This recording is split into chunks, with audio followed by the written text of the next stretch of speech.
about it a little bit before we had started everything. 100 Thieves really, really volatile in some of their gameplay, but their early game is a lot faster paced than what Wildcard Black is going for. So I think if 100 Thieves Yeah. really wants to start off on a great foot, a sucker punch with an earlier game composition could do wonders trying to take games against Wildcard here. And that's something else we kind of talked about when we were, dissecting these teams and how they kind of clash. And it's more so Wildcard Gaming Black cannot get sucked into how 100 Thieves want to play, right? You can't you can't play to their style because they're so good at it. And we do see those typical meta bans pretty much coming off the board here. You got the Nocturne, the Set, the Gwen coming off for 100 Thieves, as well as Karma, Rumble, and that Akali for Wildcard Gaming Black. First pick is going to be that Xin Zhao for 100 Thieves next. Nothing crazy about that. The curiosity then comes to what Wildcard wants to go for. Lee Sin is a bit flexible because I know Clam does play that, and I bet they can play in both of their solo lanes as well. I would have no problem giving that to either of the members here for Wildcard. The bigger question is, do they go to Ezreal? Because Minwi has been actually prioritizing that quite a bit. It's extremely strong in the meta right now, and it's very safe into what would be an early dive, and they played it a lot in their qualifier. I think every game it was available, they basically took it immediately as fast as possible, and that opens up, well, I know we had this discussion as well of, okay, back in the day, back when he was known as a Cillion, there was a pick, which was the Callista that had come in as the potential response to what the Ezreal was coming to. This could be the challenge of the safety in the early game. It's one of the very few champions that's got very powerful laning and that ability to engage on an Ezreal from far out. They could go to the Varus, which is a bit more standard. It still gives some early power, but it's less exciting than what we had potentially thought of. Yeah, I mean, it would be cool to like throw down the gauntlet game #1, but maybe not this time around. It's like gonna be that the too. Lulu, so maybe some sort of gauntlet thrown down here as 100 Thieves next are gonna be able to pick up. Honestly, the absolute strength that comes through with the Lulu right now in the meta. Yeah, it's flexible. It's great as a support, great as a solo laner. I am curious. I think it's more of a Gamsu champion than a Young champion. I don't think of Young as the person who would be willing to take Lulu and be a bit more supportive. Hey, we get it. Let's go. It's the big brains workout this time around. 100 Thieves next gonna be picking up that Callista. So honestly, I really like the Lee Sin. I like the Ezreal, but you look over at 100 Thieves next composition, you see some scary things going on over there. So I'm really wondering what this third pick in the first phase is gonna be, and it is the Nautilus, so they get a little bit of safety in that turn. Wanting to play, I think, a bit more standard and playing a little bit to their mid and later stages of the game is what is ideal for Wildcard right here. And so Nautilus, good for Yasin being able to try to help out in the laning phase at least a little bit. Also good for disengaging some of these very aggressive style compositions. Could be really helpful for them. Now what you're also staring at is like, okay, where does Lulu go? It can go into support, but it's more likely to end up in a solo lane. That's where it's getting played more than anything. You see Wildcard also wanting to pinch off some of these other ADCs that could fit down there, or supports, my apologies, that could fit down there to support the Callista. They're not expecting Lulu to go to that position, so they're pinching that pool off. On the other side, what does 100 Thieves want to pinch away? Because there you see the Lee Sin as the potential flex. Solo lanes could easily be aggressed against. Quacker has got that amazing Darius. You know all about things like that. It is going to get taken off. Perfect timing. Hey, you just had to caster curse it. Evidently. He's not going to be playing it this time around. That's a shame. Hey, at least that means 100 Thieves too. There's some research there. At least they know. They've seen it too many times in the tapes. That they have. Viego is still available for both these teams as well. And I'm curious if that's going to pop out. I know some people have shied away from it. I think it's super powerful. And I think in the right system, it is very, very good at doing its job. I don't know which of these teams would be more likely to take it, but I actually don't know that either of them is comfortable grabbing it in this particular situation. I don't know what that ban is. I don't know if that was a miss or if that was something else. All right, we'll figure it out. It is what it is. Yeah, it is what it is. We'll find out what that ban could have possibly been. It is pretty important, though, I feel like, because we're setting up everything here, and especially like when you're looking at what Wildcard are trying to pick up in their second phase, a lot of those solo laners, a lot of that focus potentially for the jungle as well. And 100 Thieves do have kind of their pick the litter here, what they want to ban out, and they're going to go ahead and ban out Young's Orianna. It was Zoe. Okay, wanting to make sure there's not a bunch of range. I do taking like that. off Young's best. Yeah, one of his best. And also AP threat, because right now 100 Thieves, if it's going to be Lulu in a solo lane, then you still need some AP. And if it's not Lulu in a solo lane, you definitely need some AP damage just to throw something in here. Little scaling would also go a long way with this team. Ryze is not going to make that super easy to try to access, though, as now you've got like engage, you got a member who can slow, you got a bunch of wave control with a Ryze and things of that sort. So Wildcard really are leaning into this bit of later game that they've kind of established themselves thus far within the drafting phase. They're playing a bit safer, playing a bit further back. 100 Thieves, they're going to have their kind of foot set forward for them to try to find some aggression in its earlier stages. Taric would be awesome. We've seen it pop up a little bit. It did get buffed a little Yeah. while back. I love it Oh. with the Callista. This is a fantastic combination. Busio rocking the Tarek here. What I was gonna say Mhm. is I really like the fact that you're seeing this kind of comp come out from Wildcard. The only thing is this makes me highlight more on what we said earlier. Like, don't get pulled into 100 Thieves Mhm. next kind of gameplay. You need to make sure you know your win conditions. You have everything set Ooh. forward for you.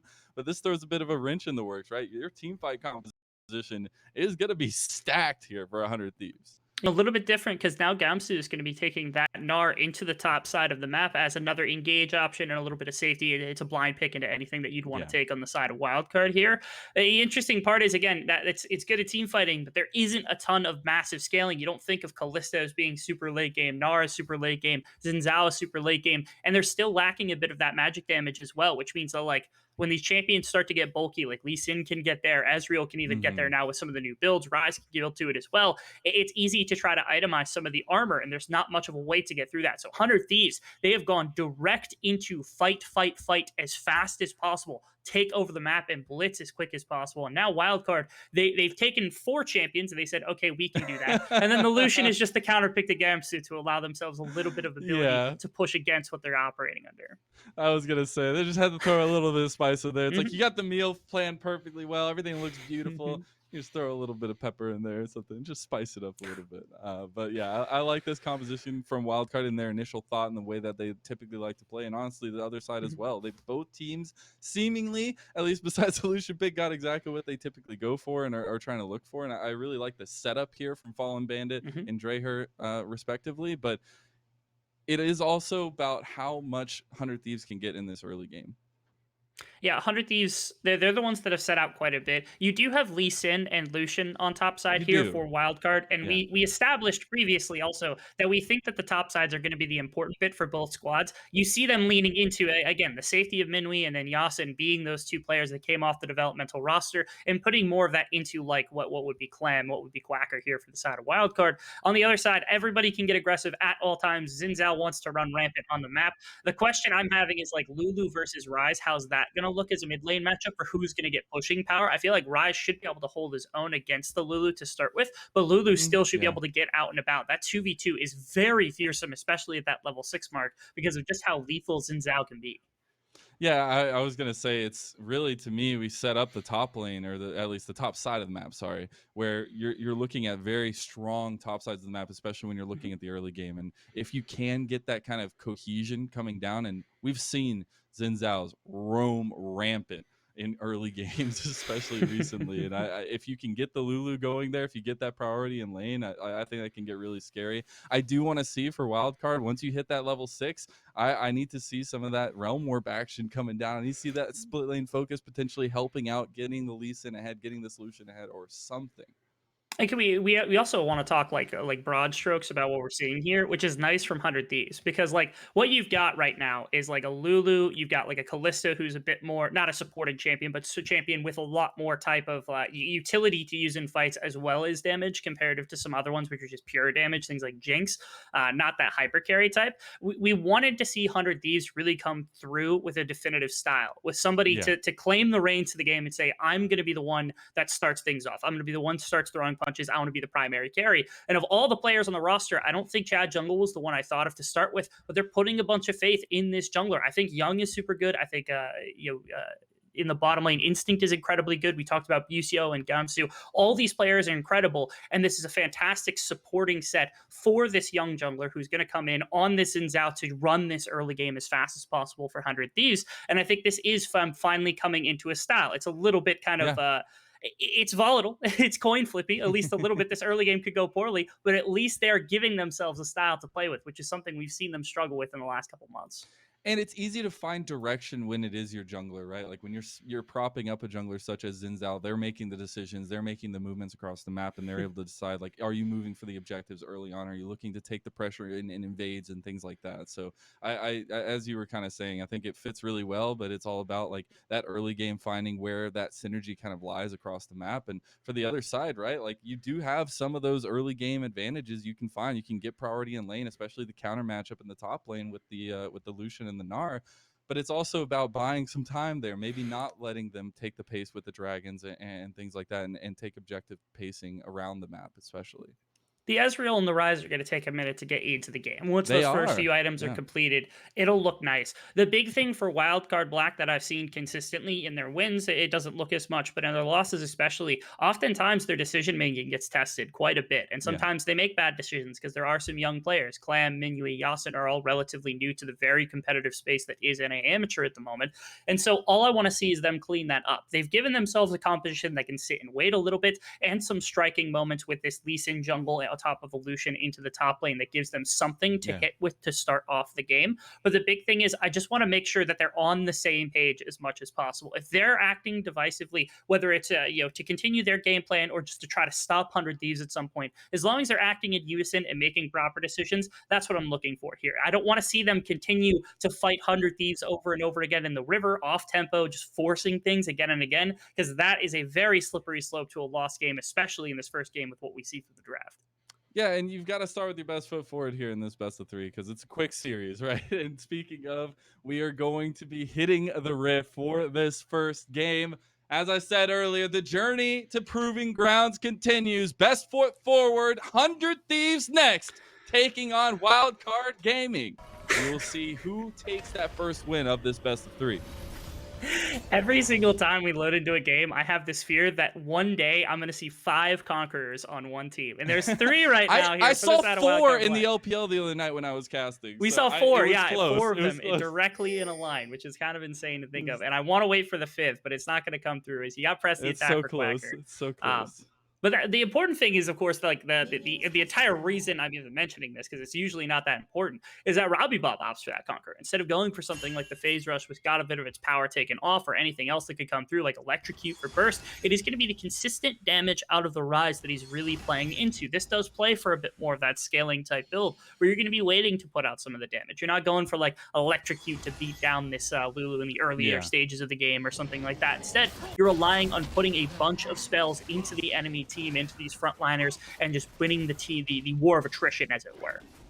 And I am just really very, very pumped about this jungle matchup, especially. I think we highlighted it a little bit more, but now that we're on the Rift, I want to establish where we're really looking at in the early game. The pathing is going to be a bit the same. We could see the junglers maybe getting a little bit of a headbutt skirmishy over the top side of the map, but as we said earlier, that is typically where the most stable play comes from. I do like that we are seeing the full clear come through for Chad Jungle, though.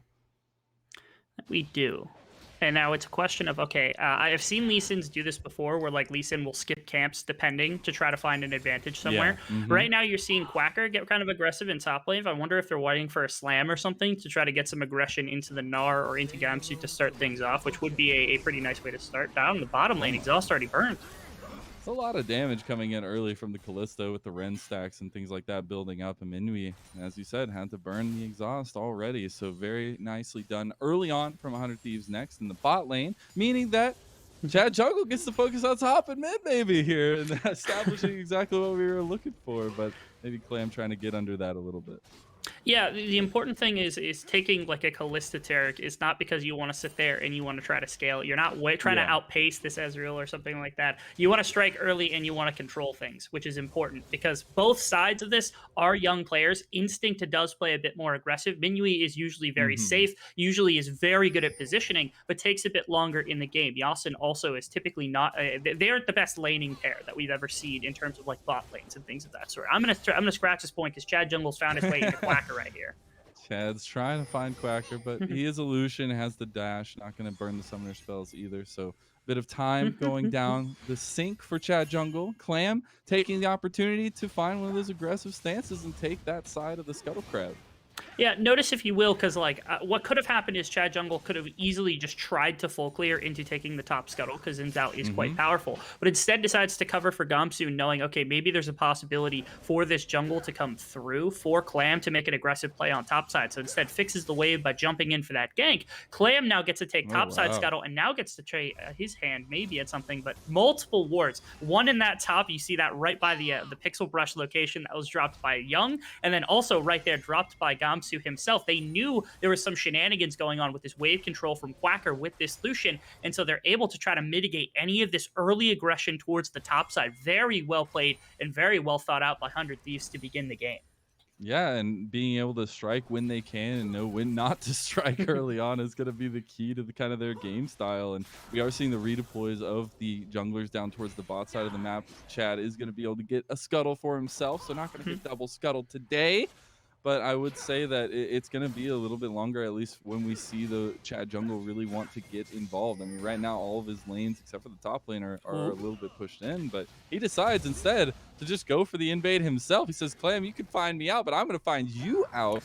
See if he can actually take this. They've already got their bot lane roaming up, both bot lanes as well. 100 Thieves a little bit on the backside of it. Clam not going to take the Sonic Wave. Chad able to get in there, just a little bit of aggression. I think that was claimed by Clam with that smite. Thankfully, that was able to come off cooldown fast enough. And Chad Jungle also had not backed at that point. So there was this kind of moment of fear where Chad Jungle was looking for a counter or like a counter jungle to take some camps away. Clam had just backed and found him in the jungle. If it's a pure one-on-one, I think it's close, but I think Clam with the extra longsword and the extra ruby crystal does end up taking that. So the support of Instinct and Busio is called over by Chad Jungle. They're there first. They have first stepped into this play. And so everyone just kind of handshakes, walks away, ends up not being too much. The thing is, this does open up Clam for the next second or two to try to pull some additional aggression on the map somewhere, because obviously there was nothing really for Chad Jungle to do. He's back to full clearing his entire camp and still has yet to take a back. When that first back comes through, obviously this Xin Zhao is going to be very powerful, but Clam has this little bit of time now where he's on first item, first back, that Clam or that Chad Jungle is not going to be able to match his strength. So I just want to highlight something I found really interesting. Like all 4 members for Wildcard Black went down towards that dragon, but the Scuttle Crab was already taken. I'm going to say nothing about that because got a little trouble in top lane for Gamsu. He does have some backup with Chad Jungle as the bait was there all along, and Quacker's going to go down for first blood. Extremely unfortunate right there for Quacker, as maybe some of his sins trying to be cleaned up by Clam, but I don't think Clam's going to be able to get in because of that ward spotting him out. That's so unfortunate. He flashed to get away from the Gnar ultimate to begin things. Okay, actually some damage being put on the bottom side. A little afraid for Yasin right here. A little jukey there. Yeah, Yasin's going to be in some trouble. The Ren doesn't actually get the kill, just a little bit off, but the Q does, and that's Instinct picking up a second kill for 100 Thieves next. I missed the Callista pick coming through, and Instinct especially, he was one of the better ones from back in the day, and I'm very excited to see it yet again as this plays into Ezreal. As plays across the map going in favor of 100 Thieves. They've got the earlier game composition, but they found their individual play on bottom side and these multiple plays now into top side with this Xin Zhao to be able to shut out this early advantage that Quacker's been able to generate with the Lucian.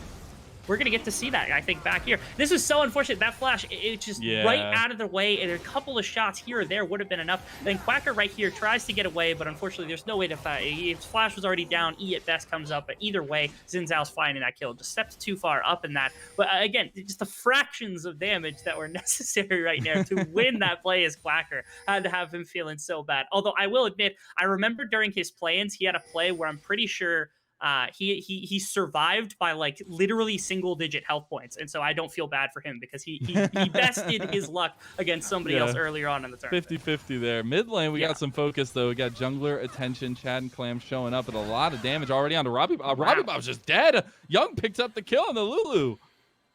We said this is a fearsome 2-on-2 that you've got between the jungler and the mid laner. When you pair these two together, it's near impossible to get away. What are you going to do? If the W lands, you can E in, you can guarantee that Pix is going to come, or the transform is going to come out from the Lulu. That's CC right there. The knockup's then going to come through from the Xin Zhao. You have the ultimate to come through from Lulu. They've got so many seconds of CC where Xin Zhao just gets to hammer away. And they've got this powerful bot lane. There's nothing stopping them from just running rampant with this Xin Zhao and being able to use this powerful bot lane to step into bottom river also. They are using these tools exceptionally well, covering top side, where that weak side is, using this bottom side to effectively control the entire bottom river. Quacker's in some trouble. Okay, he's not taking tower aggro, thankfully. Oh. That's so close. Both of them gonna survive by the skin of their teeth, but that was a little bit too close for comfort there for both of them. Quacker has to be so angry with the way these are going right now because he's twice He's down. smashing so in close. CS, but he's like, I can't get the kill. I can't pull the kill off of this counter matchup.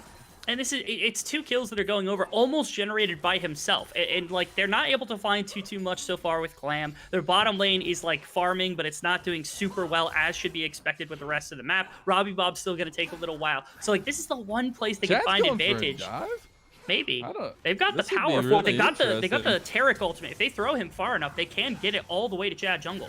Manui face checks the bush against Chad there. Now Young is here as well. The fate's sealed. Oh my god, they got the combo! Yes! Picks him up another kill. That's huge. And 100 Thieves, they might have just written the script on this game. They got exactly what they wanted in the draft. They know how they want to play, and they're executing on it beautifully. Win cons, check mark. They don't just have Chad jungle going in behind the tower. They've got Chad ADC flashing in with the Kalista ultimate, throwing Smucio in, making sure to get that stun down, putting a bunch of pressure into Wildcard Black's bot lane. They do not like this earlier laning phase. This is a pair that plays for later in the game, and 100 Thieves, they know that. They're putting this aggression in as fast as possible, making sure no one's comfortable here from the side of Wildcard Black. Clam is going to respond with a Rift Herald, but 3 plates off the back and an additional kill to start this game off. Everywhere on the map, pretty much owned by 100 Thieves. This Rift Herald's going to have to get a lot to even come close to matching anything that's come through. I also want to note really quickly that there's an Essence reverse start here for the side of Chad jungle, which is perhaps the most Chad buy I could ever I was just about to say, you got to go with the Chad build if you're Chad jungle. That's an Essence reaver. Oh, man, I can't wait. He is looking at the top lane, just doesn't want to stop swinging on Wildcard Black, but I do want to go ahead and mention that we have gotten a pretty heavy lead here, at least about 2,000 gold early on, sub that 11-minute mark for 100 Thieves, and it feels really nice, but I do want to see them continue to propel that forward, right? And I also want to see the response that we see here from Clam, who has arrived to give some support to Quacker. The Realm Orb actually coming through too for Robbie Bob. They might have found Chad. He flashes preemptively. Also, doesn't matter. The ultimate blocks range damage. Doesn't matter if they're right on top of you. He goes down. The first kill for Wildcard Black. And likely first tower as well. They've got 3 members here. They've got the Lucian for some additional damage. Rift Herald can get dropped by Clam, and it looks like bottom lane's not going to get punished too heavily in response to everything else. Not to mention, they could have left the wave if they really wanted to. Quacker could deny some additional farm to Gamsu, but instead, I think they're more focused on getting this first tower down, as finally Wildcard Black on the board with this first strike. And guess who? It's topside coming through. Yeah. The responses come through, and the gold lead shrivels. To sub 1,000. Feels really nice for Wildcard Black to get that back, and I like it because we were a little bit doom and gloom, and we were like, oh man, everything's going 100 Thieves' way, but they respond with punches of their own. They do. I'm not sure if it was Chad jungle getting spotted. I'm not sure if they anticipated this play coming through, because it seemed like it was pretty well responded to, because Clam was up in topside trying to force, I think, the Rift Herald into that top lane just to get some gold onto Lucian in the first place. But they'll take a kill. They'll push that entire tower down. They'll take that all day, especially with Robbie Rob's roam that wasn't punished too heavily. Again, when like Lulu's not building its on an AP, it's not super easy to just constantly shove in waves over and over again against the Rise, who has a good amount of wave control. So he roams without much response at all, and that means Wildcard Black get a little bit back. This is back to 1,000 gold advantage here for 100 Thieves.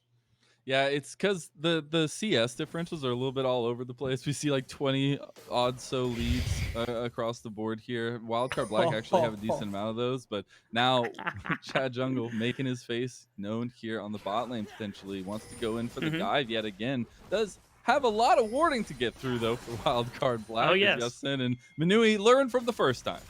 They do not. They're not defensive by accident. They have to make every decision intently. The river is completely controlled here by the side of 100 Thieves, but this jungle's still not able to be jumped into just yet by any standard. So instead, it's going to be this entire Wildcard Black team trying to deny. That was aggressive by Clam. Little worried that chain CC could have come through, but I don't think a damage dealer was nearby, so they're not going to put too much into punishing Clam on that invade pathing. 2 supports against 1 Lee Sin. I don't know. I feel like Lee Sin might win that one.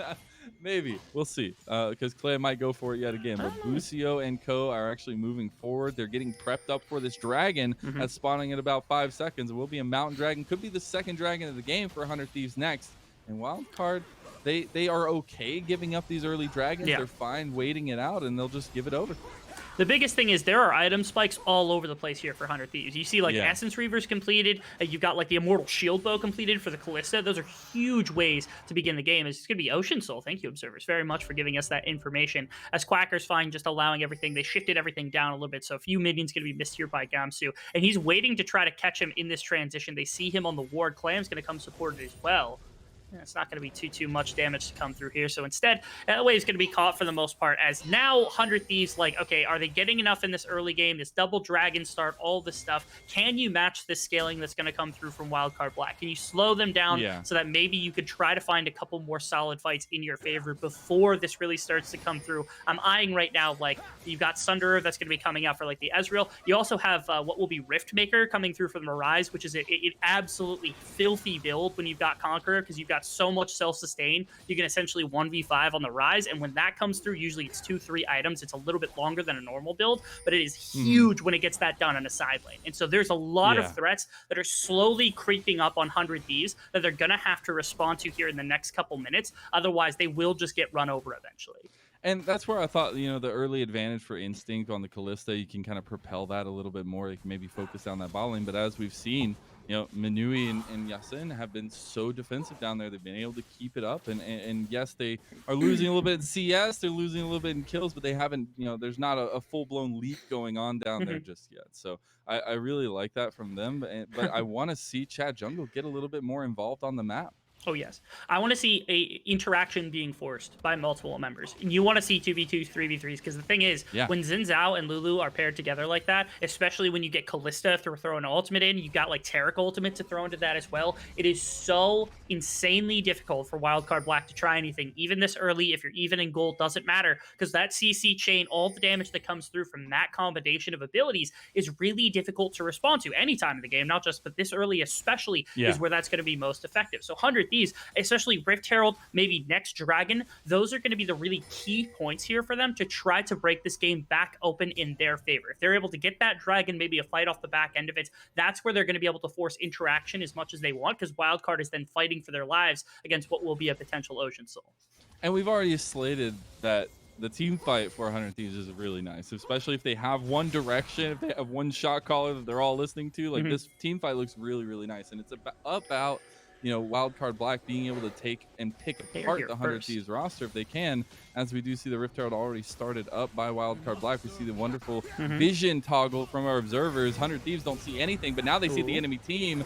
The Radiance is going to come down. They go with the Fate Sealed, or not Fate Sealed, they go with the re-engage there. There's a beautiful fight from Chad Jungle as they found so much damage. There's the carry potential, the support coming through, and 100 Thieves are finding the fights they need to at the time they need to. They force this interaction. That's what I was just saying. They need to find multi-person fights. You saw how lethal that combination is. First off, Midway way too far back to start off, so you have to, like, walk upwards. But it doesn't matter, because when your DPS, even if it's there, you're going to get engaged on one way or another. So that's 100 Thieves breaking open the gold advantage. Now Rift Herald's going to help break open the map with this mid lane being taken. That's a huge play from 100 Thieves and exactly what the Doctor ordered. You can see this. Midway's just trying to throw in pot shots into this little gap in the jungle as best as possible, but it doesn't matter, because they full engage. The Fate's called, dude. Yeah. The Fate's called. They pull him back from the full engage Wildcard to get back into it. Like, oh, that's just such good gameplay coming up from 100 Thieves. And Chad Jungle's ultimate lasted literally forever, because they've got so many champions who are attacking from so far away. Then the Lulu ultimate paired in with that after the knockback had come through. There's so much CC that kept all of them in area so this damage could drop. It's all that was necessary from 100 Thieves. That right there is the pinnacle of what this composition does early. And now what you've got is a couple of item breakpoints that you've gotten into. 100 Thieves now get to control probably for the next Dragon, and that's going to start forcing these 5-on-5s more. Now Wildcard Black, they have to sweat a little bit. They've got to get some items in gold into these carries to make sure they're ready to compete for what will be Ocean Drake, unless they're willing to give over the soul. And if that's the case, I mean, you're playing the long con right there. This is 35, 40-minute game, hoping for the side of Wildcard Black. And that's where I want to reapproach the kind of win cons that we did set out for both these teams. Wildcard Black needing to buy some time, get the scaling online. Don't play to the way that 100 Thieves Next want to play. And 100 Thieves Next, they need to take control of the game. They need to up the tempo and really start focusing on the early game and get that down so they can close out the later game with the leads that they have. So here we see the re-engage. We'll see how that all works out as Busio gets away from the fight. The Crescent Guard comes out, knocking a ton of the team away. The re-engage, there it is. Gamsu gets 3 of them, and then the Chad Jungle follow-up. It's the same way we see the last fight go down. 100 Thieves are just rewriting the script. They're writing the script, and they're taking everything for Wildcard Black. And Wildcard feels like they have to break this momentum of 100 Thieves really quickly. And they're hunting down these members. There's Chad juggling. They want it. Ocean Drake. Clam, I think, is caught. He's just going to die. Yeah, Wildcard, they got stuck. Their mindset had to be, we cannot let 100 Thieves take this because we're going to get forced into fights that we cannot win later. So maybe this was the opportunity they had to strike. But in reality, 100 Thieves, again, ready to take this fight as fast as Wildcard are willing to give it. And they end up winning again, taking that third dragon anyway, and advancing this lead to almost 4,000 gold for this composition that desperately needed something like this to begin the game. And it was so back and forth, I felt like, and then all of a sudden you just see Chad Jungle and the rest of the company moving forward. That Crescent Guard just started off to split the fight, get the main tank out of there, and then Gamsu's instinct to go forward with that Mega Gnar ulti and just out-position the fight against Wildcard. The fight was really even damage-wise up until that point, but again, Gamsu finally finds this massive E leap into that into the rest of that combo that ends up leading to the 3-man ultimate that got all of this. And you see the health bars just get drained eventually anyway. Clam ends up going down for a third. But the important bit is, even if that fight broke right then and right there, the Dragon is still going to get contested. They're still going to be able to force eventually. That was Wildcard trying to break things ahead of time instead of waiting for their composition to come back for like 4th Dragon, thinking maybe 100 Thieves isn't ready for it. Maybe 100 Thieves doesn't expect us to challenge on 3rd Drake. And now a Dragon attempt, or Baron attempt, my apologies, is in the works here. Can they rush this down before anyone can contest? It's almost dead. A lot of Ren stacks there. Who's going to get it? It's taken by the Ren. And the fight afterwards as Clam just gets taken off the map. And another win for 100 Thieves. They take the Baron. They get another kill. And now they're moving mid lane. Clam's on a bit of a panic right there, as you saw. Okay, now flashes. The Realm Warp stopped. Robbie Bob is dead.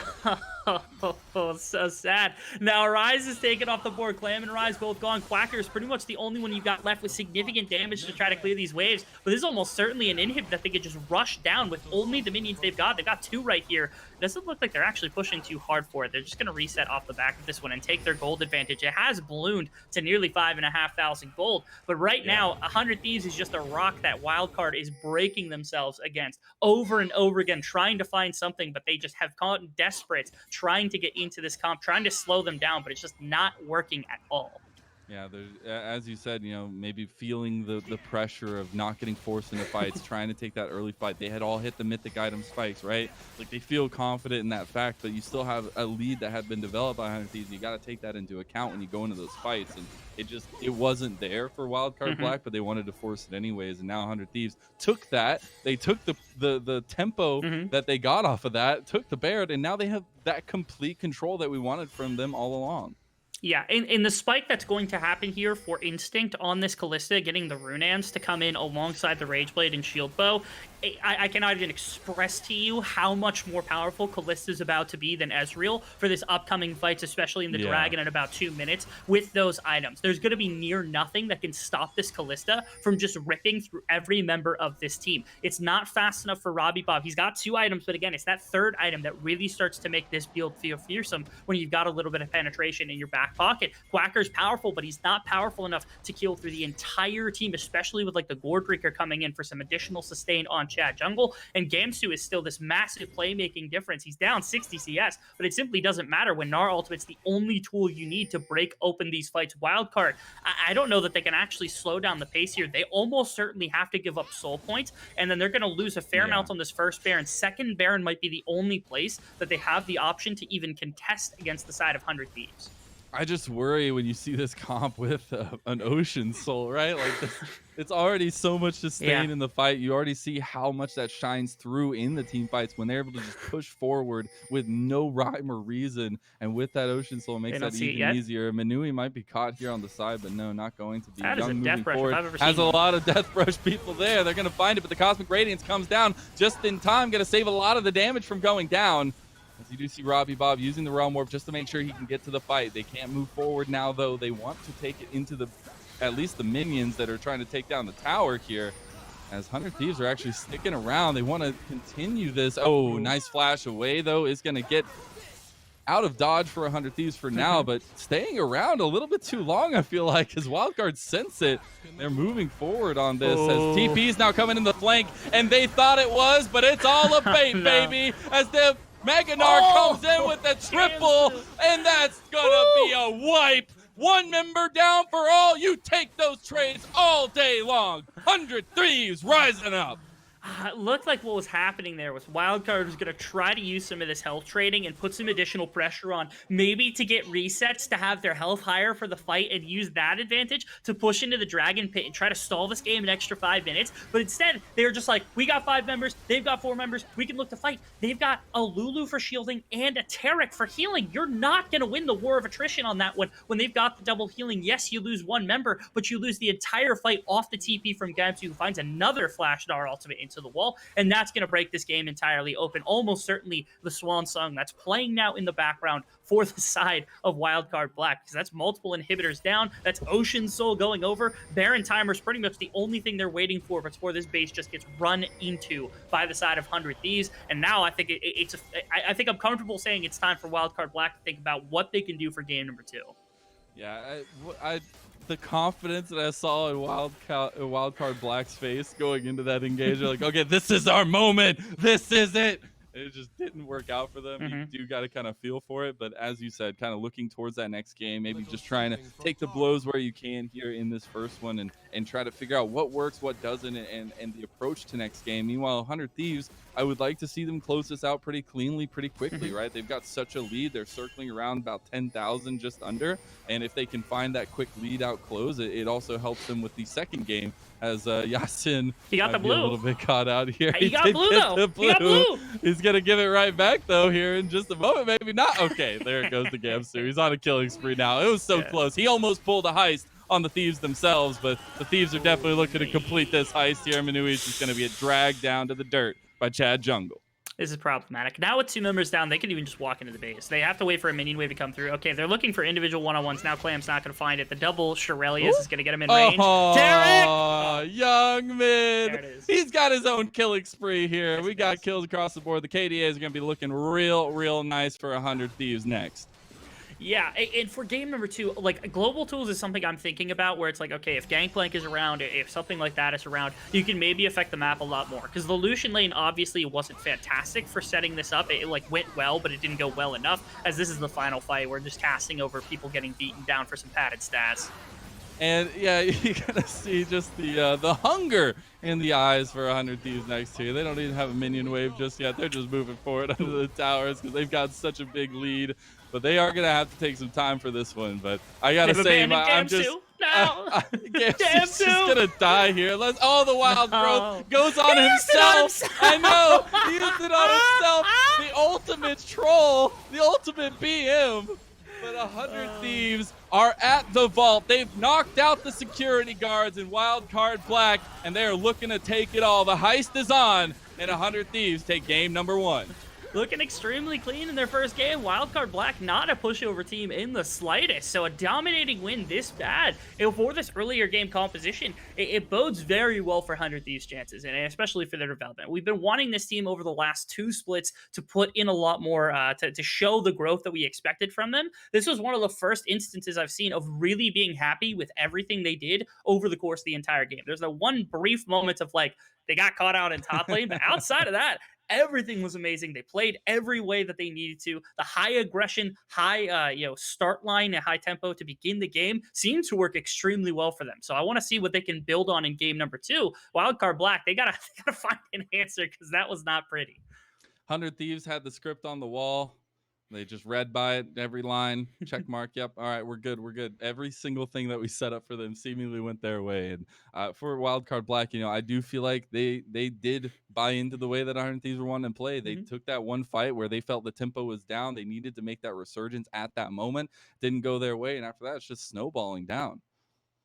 Was. I'm waiting to see again. Is it global tools? Do you try to play into covering for your lanes to begin with, where it's like okay, TPs, GP ultimate things like that that could potentially help assist some of those processes in the earlier stages, or do you lean more into trying to fight that early game? Do you try to get some tools that are actually capable for your lanes to do better? Because right there, that was a lot of bullying to come through. It definitely was. But game number 2 is going to be kicking off here real quick. On the other side of this break, we're going to be talking to the analyst desk, seeing about that game number 1, see what Wildcard Black can do to come back in this series. We'll be right back.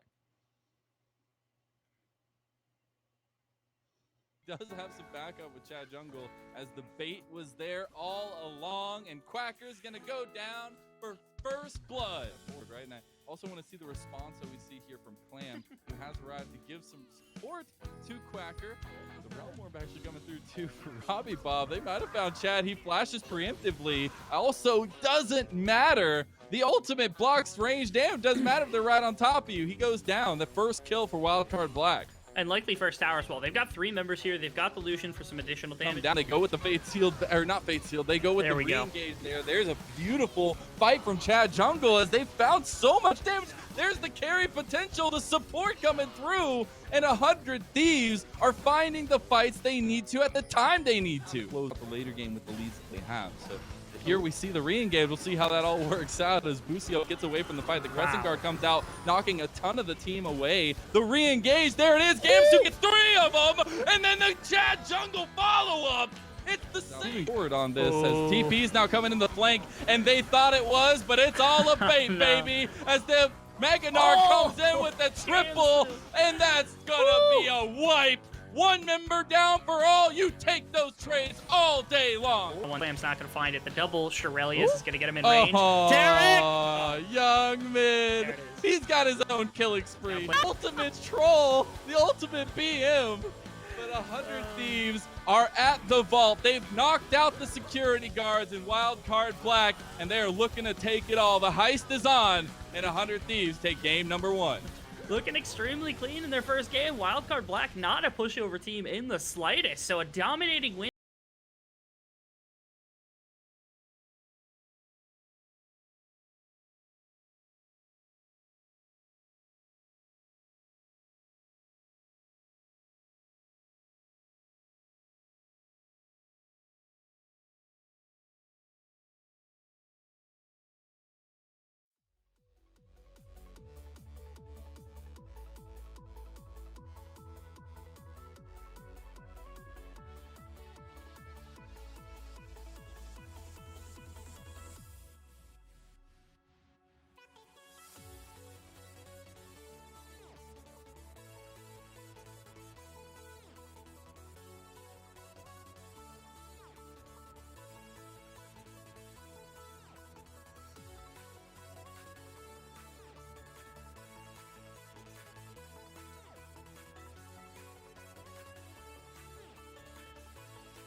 Welcome back to the desk, everybody. Getting a ravishing joined here by MLBD and Mr. Manny Sanchez. That was a game to genuinely behold, and considering that was the first one of the day, yo, we might be out of here before dinner time if Heartbeats keep playing like how they do right now. That was quick by any means. But Dylan, man, let's talk a little bit about how it really all started off with your expertise in the darkness and fog of Summoner's Rift inside that jungle. Yeah, it feels like 100 Thieves just right off the bat have the advantageous jungle matchup. Xin Zhao is just so much stronger than Lee Sin in these early levels. And as Lee Sin, you really need to be impactful in those early levels. The first clear we saw, actually, things were a little bit awkward for Chad on 100 Thieves. He was caught looking for a gank top onto Quacker. Quacker expertly dodges away from it. At that point, Clam is up 2 camps. He has access to the top Scuttle Crab. He also has access to the bottom Scuttle Crab. And, us on the desk, we kind of thought that was going to be the snowball that Clam needed to really, get a foothold in the game. But Clam ended up kind of just walking around, didn't clear his Krugs, took the top crab for sure, but looked for an invade, couldn't find it, walked top, couldn't find the gank, got his recall stopped by Gamsu. And it ended up wasting about a minute and a half. And it got to the point where Chad was able to actually just cycle his second clear of camps much faster than Clam. And that's not really what you want to see as a Lee Sin player. No, you do not at all. Because considering it was almost a state of apathy, I might say, because he was kind of considered going around being, okay, can't find nothing here, I guess we'll go farm again. And then you kind of just chill until your camps come back and then go back to the map again, thinking, all right, I guess I'll try to gank again. And then he's just stuck there too. But going forward into that mid game, although it was a little bit back and forth for Wildcard Black, and although they find a couple of advantages, 100 Thieves next just seem to find a switch to just turn themselves up. And what I want to say, they really executed towards the composition, Dylan. Yeah, that was one thing that we were thinking watching that game, is they knew exactly what they needed to do. They had the Lulu mid, who's more of a supportive, you're kind of scaling up for the late game style champion, very similar to the Tarek. He can be lane dominant, but he also excels in these later game team fights. They knew exactly what they needed to do. The Gnar is not there to win lane against Lucian, especially when Clam is putting so much jungle pressure towards the top side. All Gamsu had to do was sit back, build ninja tabbies, build up some early armor, resist the damage from the AD top and jungle. And he was able to get his foothold into the game, and things looked very good from there. Absolutely beautiful for that, man. I know all about playing weak side, bro. Y'all don't know. I'm the weak side king. I've lost every matchup there is. Don't test me. I will lose. I promise. But looking forward onto, there was one main thing that 100 Thieves brought forward, which made the game that much more interesting, moving way bit from top side, looking at that bot side. We do have our sponsor, segment, that being our Scouting Report, brought to you by U.GG, our very own Manny Sanchez, personal fan. Go take us through one of his favorite champions. Yeah, so I am a huge fan of Tarek. I love the champion, my favorite champion to play in solo queue, and I'm super stoked to see 100 Thieves bring it out here, and they did such a good job. Now, before we talk about the game, I do briefly want to talk about some balance changes. For the longest time, Tarek, he's been tethered to Master Yi, and as goes Master Yi, basically the Yi Tarek combo, as goes Tarek, right? But a while ago, they made a buff to Tarek, and in part of that, they basically stopped the interaction with Master EQ and Tarek E working together. That separated the two champions, allowed them to work on Tarek. Ever since then, Tarek's win rate has gone down a little bit, but I actually think he's quite strong now after the buffs. They lowered the mana per hit on his Q, which is really big for that champion because you have to spell weave so hard. I love this champion a lot. It was super great to get to see him here. And 100 Thieves next use the champion to perfection, especially in tandem with that Kalista in the bot lane. Looking at the clips, I mean, it was so good to see early game them do this. They pushed them off the wave from level 1 on Kalista Tarek, which is exactly what you want to see. And they did even more than that. They got the big CS lead, but they were also able to use the pressure early and get this completely free dive with just the two of them bot. Then Shad came bot and just tried to force it. And this isn't even a super clean dive itself. They were able to just force it through sheer force of will and how far up ahead of them they got in the lane. He was able to really, really just dominate from minute 1 on this Terra Callista combo. Super great game for Busio, and a super great game for my predictions, even if I don't say so myself. I'm not going to get into it just yet. It's still a little bit fresh, but the wound's still open. But we do want to give a big thank you to U.GG for sponsoring that, for sponsoring the entire Risen Tier 2 tournament. Remember, friends, only U.GG has the profiles with their LP per game. The site with the best data for builds and runes now has the best data for profiles too. So y'all make sure to go ahead and check that out and more for all your League of Legends needs on U.GG. But like we were talking about before here, Manny, our predictions are currently in trouble. It's mine are already gone out the window. I said to be 2-0, but I'm a liar. I'm still alive. You're still there a little bit, Dylan, bro. But right now, we're looking at it. Do you think the Taric is a must-ban going into the next game? Because that looked dangerous. Well, so the thing with the Taric pick is it's really situational, right? So they could decide to pick their support later and counterpick it potentially if they want to run it again, right? There's always like, do we want to run the exact same comp we just ran because the other team can obviously react to it and try to do something to counter it? Taric is really, really, really good in other melee supports, but he's not good into every champion in the bot lane. There are a lot of meta champions right now that can punish him and do punish him. So I don't think it's a must ban, but I think that WCB definitely have to plan their draft around it. I respect it. Honestly, I would too, considering if I wasn't able to farm for most of the game, I would not want to face that again either. Yeah. But looking to pick back at the jungle here, though, Dylan, right? Especially at the Xin Zhao Lee Sin match that we saw here before. For the side of Clam, too, do you think it was really just his passing that was a problem? His overall activity in the game of being more proactive in his lanes? Or like, do you think it needs to be a little bit of a change up to go from the Lee Sin? Maybe the Udyr needs to come back, which I hope to God. Please no. What are you thinking? Save us from Udyr. I mean, that's a good point, Ravish. It's tough because we saw the fact that 100 Thieves next, they pick the Callista. That's a champion that you need to get snowballing early on, and they managed to figure out a plan to actually do that.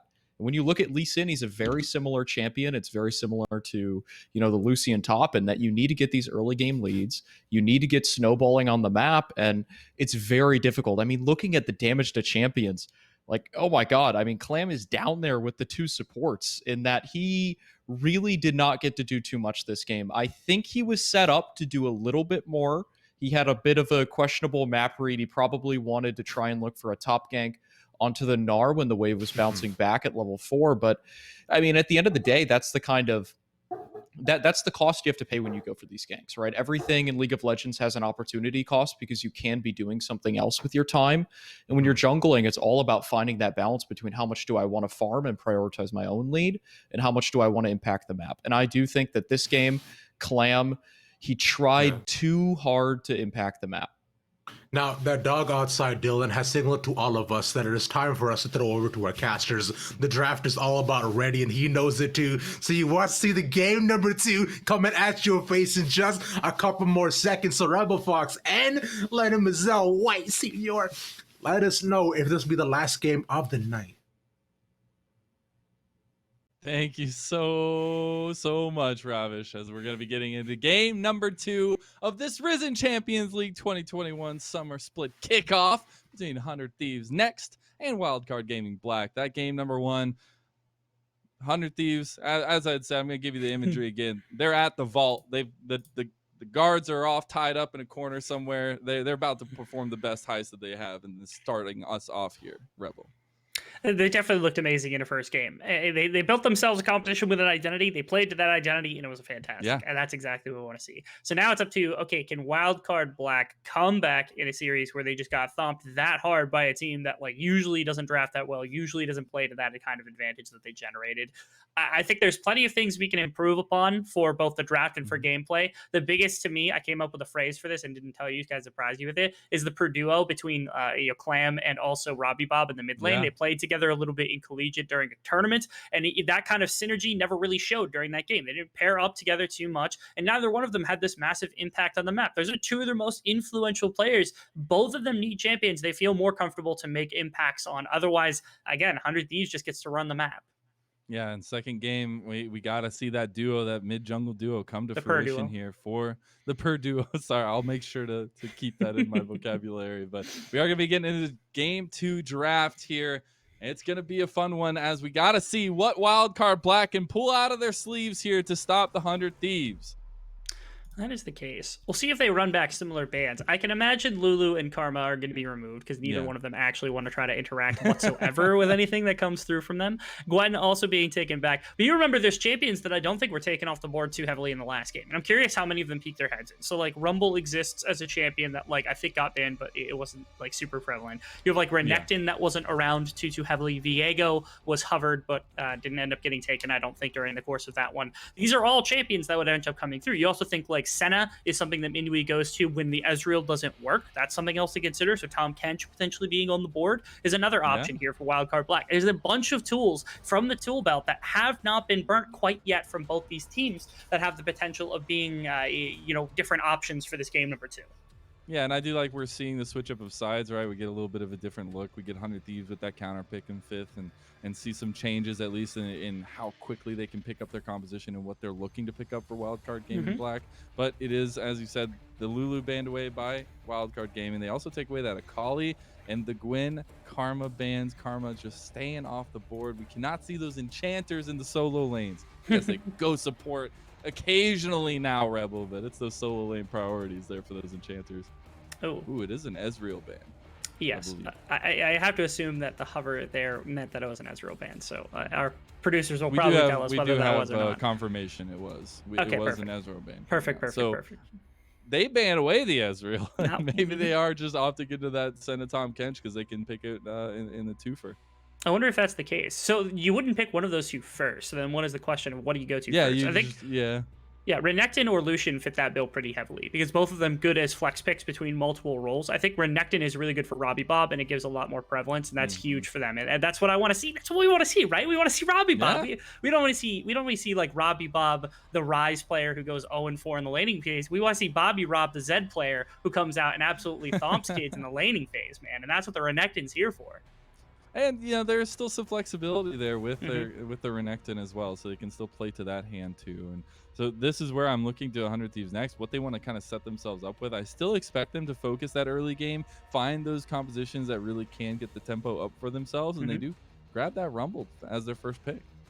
We do. And now the curiosity is, what is the response into Rumble? Because now, okay, so AP jungler is typically quite a bit of priority here for a lot of junglers. I'm a little surprised. For some reason, my mind didn't go to Rumble when I first thought, because now I'm a little confused why Wildcard didn't go to that first, which tells me they got a response for it. Typically, Clam actually doesn't go to aggressive AD junglers. He goes to aggressive AP junglers. So something like what would be Lilia or Elise or Nidalee, all of whom have been famous for being able to play around, more so Elise and Nidalee more than anything with the Renekton. Diana too. Oh, Diana too. That's another perfect fit as these aggressive AP champions that fit in with the AD Renekton mid lane that we're suspecting is going to Robbie Bob right here to play into this Rumble to try to get aggressive in the earlier phases. Notice also, of course, the Varus being taken means that like you've got a lot of safety in the bottom lane. So if this is going to be Senna with something else because that Ezreal got banned away, now it's a thought of, okay, what do you pick alongside it? Wow, they're just going right to it. That's what we're looking for right here and right now. The tried and true combo, the Renekton and Nidalee setting up the mid lane. Their mid jungle duo is looking on point here. Exactly what we wanted them to focus on for this second game, trying to find those advantages early on there. You have the Senna for the scaling in the later game as well. Yeah, Thresh is available for 100 Thieves if they want to take it. Oh, okay, Viego would be cool. I'm going to save it for a moment. Yeah, I wanted to. Yes, everybody wants the Viego. And they are going to lock it in. Okay, so that's pretty cool. There is no safety for either ADC, though. And now we're at banning phase. So that means like Tom Kench is on the board, Braum is on the board, Thresh is on the board. There's so many of these like defensive supports that both Varus and the likes of the Senna like to go to. You have to think some of those will get focused, but they're not. They're going back to solo lanes, making sure to take off some of the aggressive solo laners as the Wukong gets taken off. They heard your analysis. No, Rebel, no. They do take that Wukong. I would expect at least some of the initiation supports, some of those safety supports come out. I'd be very shocked if 100 Thieves don't ban away the Tom Kench. I mean, that's kind of they would have two duo comps that are just tried and true in the meta. They are really not into it. Well. They are. They get the Zoe away. I do have to say, young Zoe is pretty scary there. It's very scary. I like it. They did ban it away in game number 1 as well. And now also we get to see, like, normally we are viewing Viego as typically being a jungle champion, where sometimes getting flexed into the solo lanes, one of the two, typically more mid than anything. But with the jungle pick, now it gets even more confusing because it's like, okay, is Rumble going to flex into top lane? Is he going to flex Yeah. into mid lane? Is it going to be the jungler that we typically see? And if that's the case, where does Viego go? So there's a lot of flexibility within a 100 Thieves draft, and especially with no supports taken off Yeah, the I board. know. We got They can pick anything they want and save that information for 5th pick. Dreher and Fallen Bandit are playing 3D chess right now. We're mere peasants, Rebel, as we All watch them chess is unfold 3D their chess. master plans. Hey, you don't tell me that. That is too much. It's too much right now. The Nar ban is the final ban for Wildcard Gaming Black. Rakan is the Okay. eventual pickup for 100 Thieves next. That's actually a little confusing because I feel like Rakan walking into the range advantage that Nidalee has and that Senna has, and then also a Renekton is really dangerous for a Rakan. So I would have Yeah. almost preferred Thresh because it accomplishes other things of that similar sort, but apparently that's just the preference here for Busia, wanting the Rakan to make sure that if Renekton goes in really close, Nidalee goes in for an assassination, you can deny that. Now Lucian getting taken here as the pick, you have to think it's likely going to top side. It can flex to mid. I don't think it'll flex to bot lane with like Senna support. They could go crazy and do something like that, but I have to think that the Lucian and Renekton are the two solo laners here. Yeah, that gives us a lot of flexibility between the Mhm. two, right, as well. And I would expect the Tom Kench here. I wonder if they go with something a little bit different and throw us for a loop. But I'm really looking at this final pick. They do throw us for a loop, as it's going to be the Scion getting locked in here for Wildcard Gaming Black as their final pick in second game. The game that they have to redeem themselves off of that first game with how bad it went. So I really want to see how this competition kind of lays out for them. And now what 100 Thieves next counter pick is going to be here, what they're throwing into the mix. I think it's impossible to counterpick this. I think like, it is. It's you have literally the- impossible. Yeah, like they saved all this information. They go with Ornn. That makes a little bit of sense. I'm Yeah. suspecting right now there's two ways this plays out for Wildcard Black, which is either Lucian ADC with support Senna. I don't believe that's how it's going to go. I think it's actually going to be Scion in the bot lane with that setup Yeah. pick as the fasting Senna is going to come through to try to get some gold into that frontliner. And then the top side of the map where they're going to be striking, where like the Lucian was good in the previous game, and now you've added Clam and Robbie Bob into the mix. Exactly what we were talking about, where it's like, okay, Renekton, Nidalee in that jungle mid combination, Quacker being the only champion that worked out in the previous game, and then now you've got this really defensive kind of very, very heavy scaling bottom side for the side of Wildcard Black to play into. Yeah, as you see, these are the comps. These are where the picks are going. All the flexibility is now set in stone. Now we're gonna get the Quacker Renekton up there. So just saying. Yeah, we will. Yeah, not just the Quacker Renekton, we're also getting the Rumble mid lane, which has also been flexed here by Robbie Bob, where like I think Rumble into Renekton is better than like Rumble into Lucian. So maybe that was the flexibility where they're like, okay, we can put Lucian in mid lane and match the Rumble position. So either way, they want that matchup one way or another. And that means Viego's going into the jungle to compete up against this Nidalee, who like if you hit a spear, you could easily try to take a fight into Viego, but otherwise there could be some real problems there as well in that dueling aspect for both these teams. This is a bit more aggressive for Wildcard. I like that they've given themselves some other options. The double Rumble, I think, is really bold from 100 Thieves. But I was wondering if you were gonna try to work that in. I was gonna try to help, like say like we got an update. It's nope, you just went for it. I love it. Yeah. It is gonna be Rumble in the jungle though. Viego mid.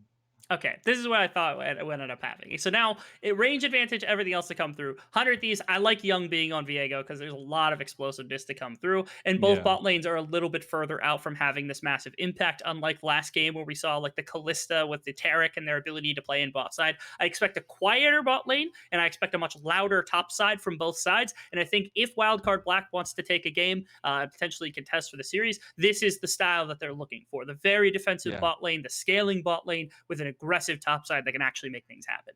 Yeah, that aggressive top side is going to be the key here, and it's really putting a microscope here on that Chad jungler young mid matchup with going into Clam and Robbie Bob, and how they kind of find early on that those invades that we typically saw in that game number one. I really liked the map movements that we saw from 100 Thieves especially, but also Wildcard Black in that first game. I think that's also going to be really important as we kind of flesh out this early part of game two. I agree. I think the early game landscape looks a lot different now than what we saw Yeah. in the previous game. Where like last time it was very definitive, like okay, 100 Thieves, they've got all the early game pressure. They need to make it work in order to actually force things onto Wildcard Black. Wildcard Black just need to sit back and wait and try to prevent the gold from spiking. They weren't able to do so. This game, there's a lot more kind of nuance to every single lane, to every single interaction, and it changes things very heavily for both sides. So I'm excited to see what these adaptations do because now all of a sudden you don't have this black and white composition for 100 Thieves that they did so well with previously. Maybe that identity crisis we talked about a little bit that Yeah. had plagued them for the last couple of weeks, the last couple of months, maybe that starts to come back to them if they don't have these very definitive roles. I'd love to see them play to this Viego as being that primary carry out of Young, something we didn't get much out of the Lulu in the previous game. But either way, Yeah. I think we're in for a much better game than what we saw in game number 1. I think so too, and I hope we get all the action as game number 2 is hitting the rift as we speak. 100 Thieves next, looking to close out this best of 3 to kick off the Risen Champions League Summer Split. And Wildcard Gaming Black want to take us the distance. They want to arrest the Thieves as they try to pull off the biggest heist to kick us off.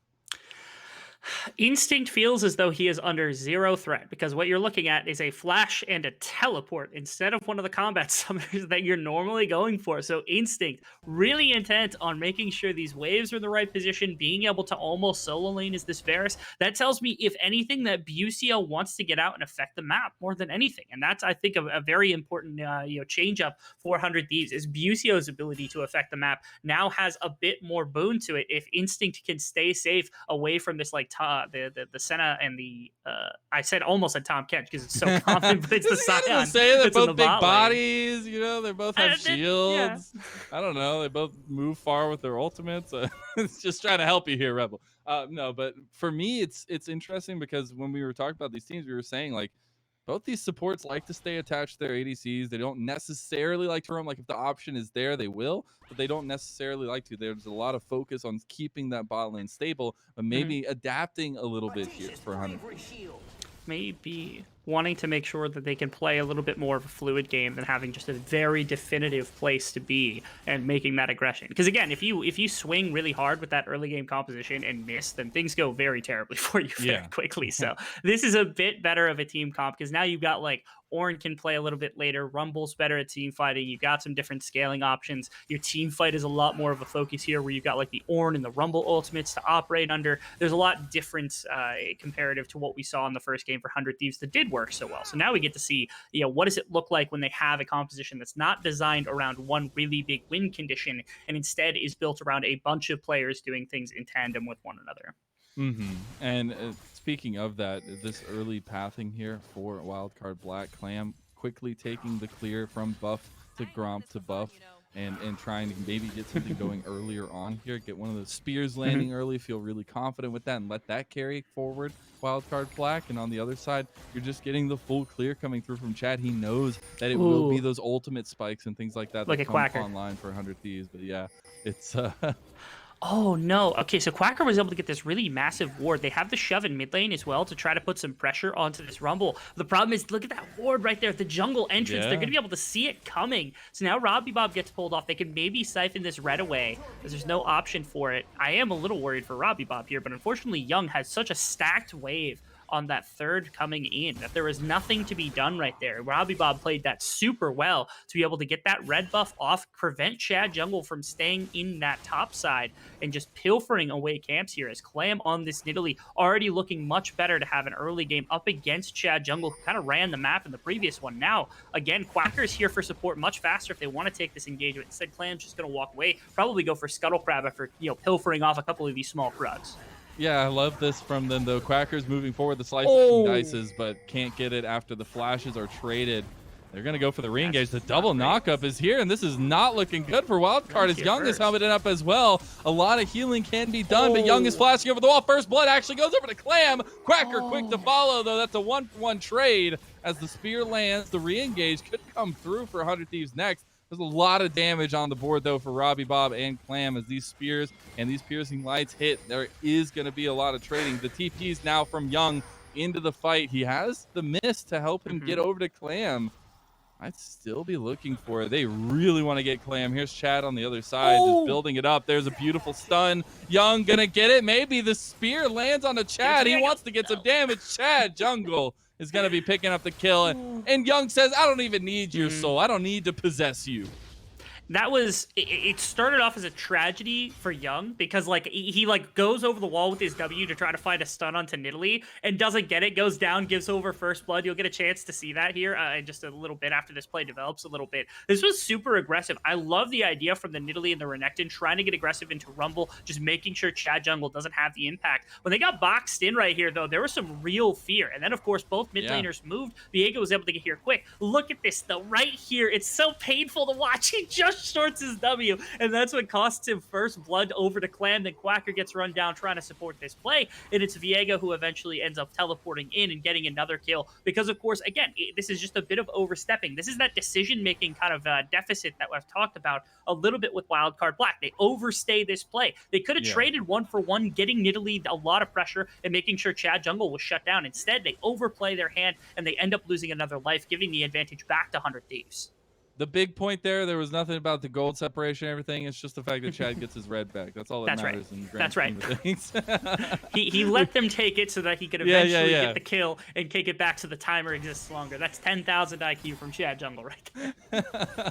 I'm just saying that's how it goes. But no, I really like the response there from 100 Thieves. Wildcard Black trying to get that early game. Maybe even trying to play a little bit of 100 Thieves game here. And unfortunately, as you said, just overextending it. And we've seen that a little bit in game one, but also coming back into game two. So maybe calling down a little bit, buying a little bit more time, and really focusing down on what your win con is and being able to exclude that from these crazy plays. Notice, if you will, also that Chad Jungle yet again is the second one to back, and this time is going to go back, actually get some AP for himself, as Clam took the first one and is currently down about 2 camps for everything else that had come through, as another full clear had come through from Chad Jungle. So something to pay attention to, that Nidalee pathing towards bottom side. I think that's a place you can attack, because now Minwi, who starts off with the Sheen likely going for Divine Sunderer alongside the CC that comes out from Sion, especially with this wave where it's stuck at right here and right now, is a good place to try to strike against Instinct if he's abandoned, or if UCO comes back down and they're able to find that play onto those two. So maybe that's where the pathing goes to from Clam. Instead of striking towards this Renekton, which is almost expected here from 100 Thieves, they're instead going to try to pull the old switcheroo and play up against the immobile Varus on bottom side. Yeah, and we did see Busio try to get the roam off there as well, maybe trying to look for Robbie Bob in the mid lane. Wasn't going to come out, though, so it goes back to the bot lane, where we'll see the pickup of the 2v2, and both junglers heading down to this quadrant of the map. Means we could see some pressure around Dragon. We could. Again, both these junglers heading down here also. I think this has to be here because there's a freeze right now that's being held by Wildcard Black. They're doing a good job. They were actually down about 15, 16 CS, and it's completely basically evaporated in terms of advantage for the likes of the Varus. And now they can hold this in the same position. They're putting some poke damage down. This would be the opportunity for Chad Jungle to try to step in. The problem is, again, when you got Lucian in the mid lane, it's just constantly shoving out. It means Young can't support the play that much. So the freeze is always going to be there. They can step away at any time. So while the Dragon's free because your bot side for 100 Thieves, the mid lane is not in a perfect position until Young gets to shove it out a little bit. That's what's happening right now, but it doesn't look like they're posturing at all. Instead, this wave's actually getting shoved out now by Wildcard Black, knowing that this was a possibility, and they're not going to give up the neutral objective. Yeah, very interesting not to see any confidence in that Dragon play early on. Just not the right moment for either of these teams. We do also have the Rift Herald spawning onto the Rift now. And so another point of pressure, another moment for one of these teams to capitalize on in the early games, where we said, you know, at least for now, the grand scheme of things for Wildcard Black, early game is the focus. Can we chalk up some props really quickly to the fact that not every champion's building Moonstaff? You actually get to see some AP onto like Nidalee. You remember when Nidalee was just like running like Airy and going Moonstaff every game, and everyone's like, "No, it's good. It's mathematically, it's the same amount of AP and amount of damage." Like, no, you want explosive. You want the assassin Nidalee, please. It's the principle.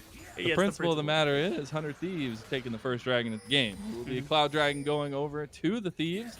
We're tied up still. Just a little bit more focus in mid lane though, as Robbie Bob has a huge minion wave pushing, but you've got a ganking Chad Jungle Busio duo who gets stunned up and rooted by Manui, who was also there for the response. You're seeing the invade now by Clam kind of go awry, as he did find Gamsu.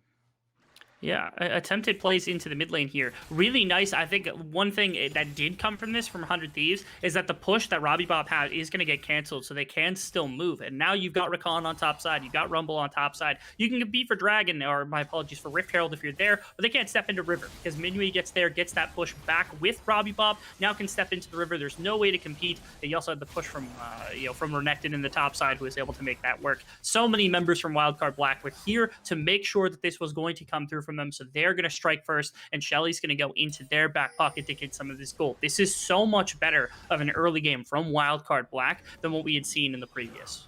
Absolutely, and now I'm wondering where we're going to see the focus with that Rift Herald, where Clam is kind of thinking that gold does deserve to go. I would like to see it used in the mid lane. I would like to see that duo continue to thrive, but Robbie Bob bot lane is a little engaged from Yasin, but not going to find it. Take a little bit of poking, but he is the Scion, so nothing's going to come too crazy from that one. And we're going to get the continued full clears from these junglers just waiting to hit those item spikes.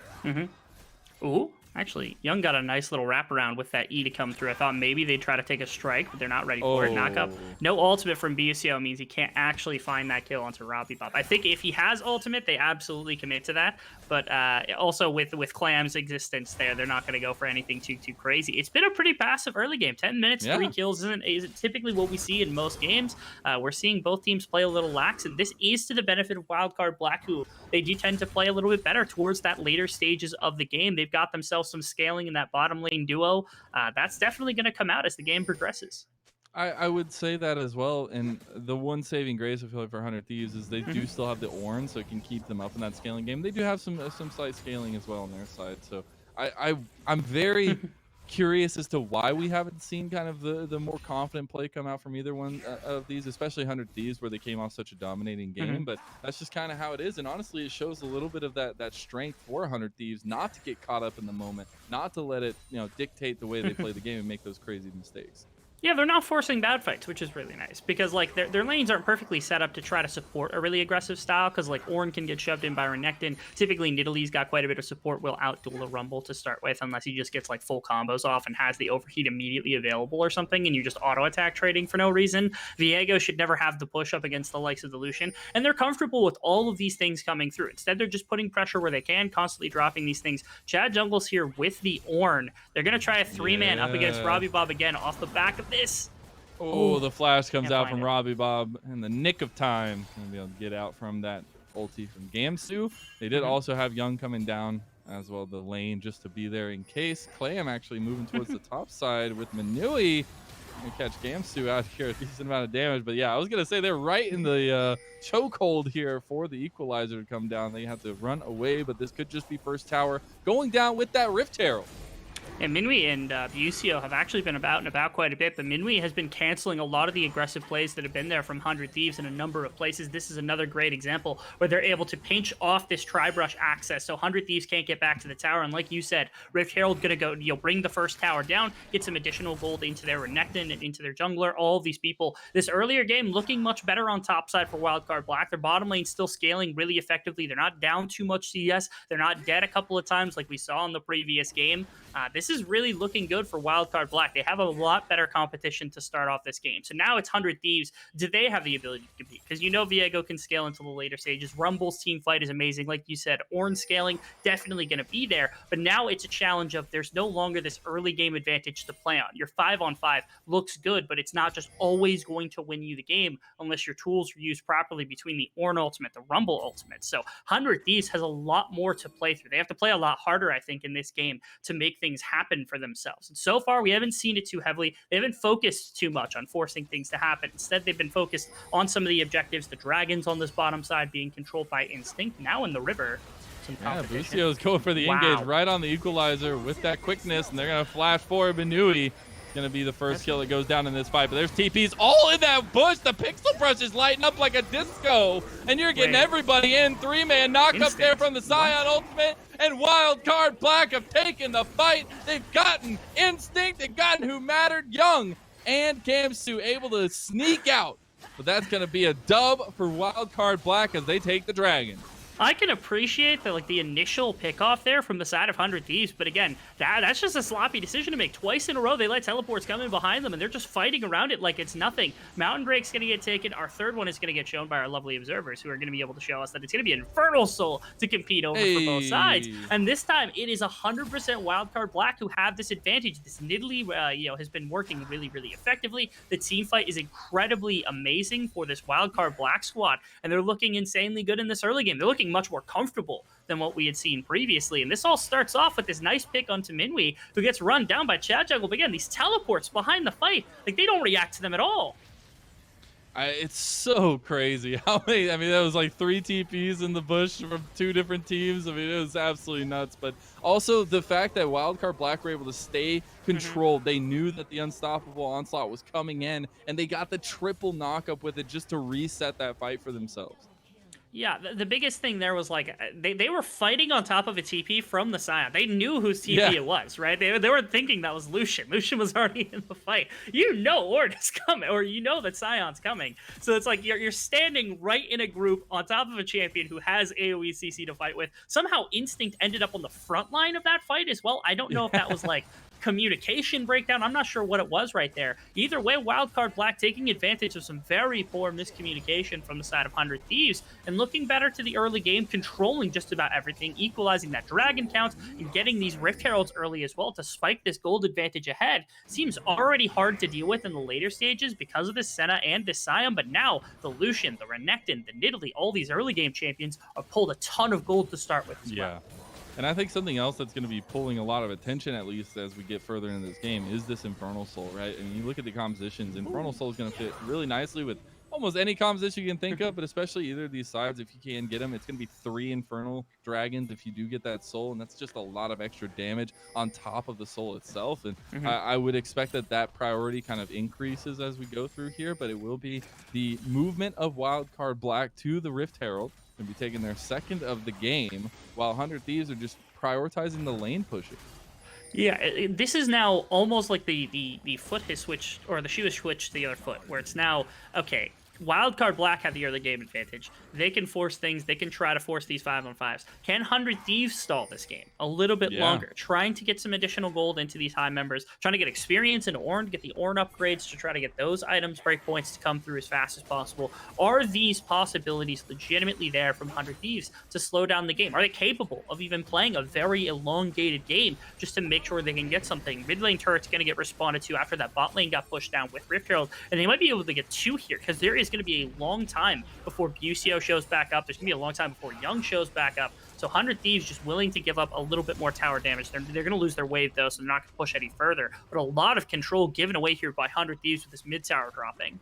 And that's where I want to circle back to what we were saying for 100 Thieves, where they find their the most success when they are and they have that game tempo to their side, and when they can force what they want to fight over, what they want to play around. And it just isn't that way in this game so far. They need some time for that to be so, and for them to really have that power spike they're looking for.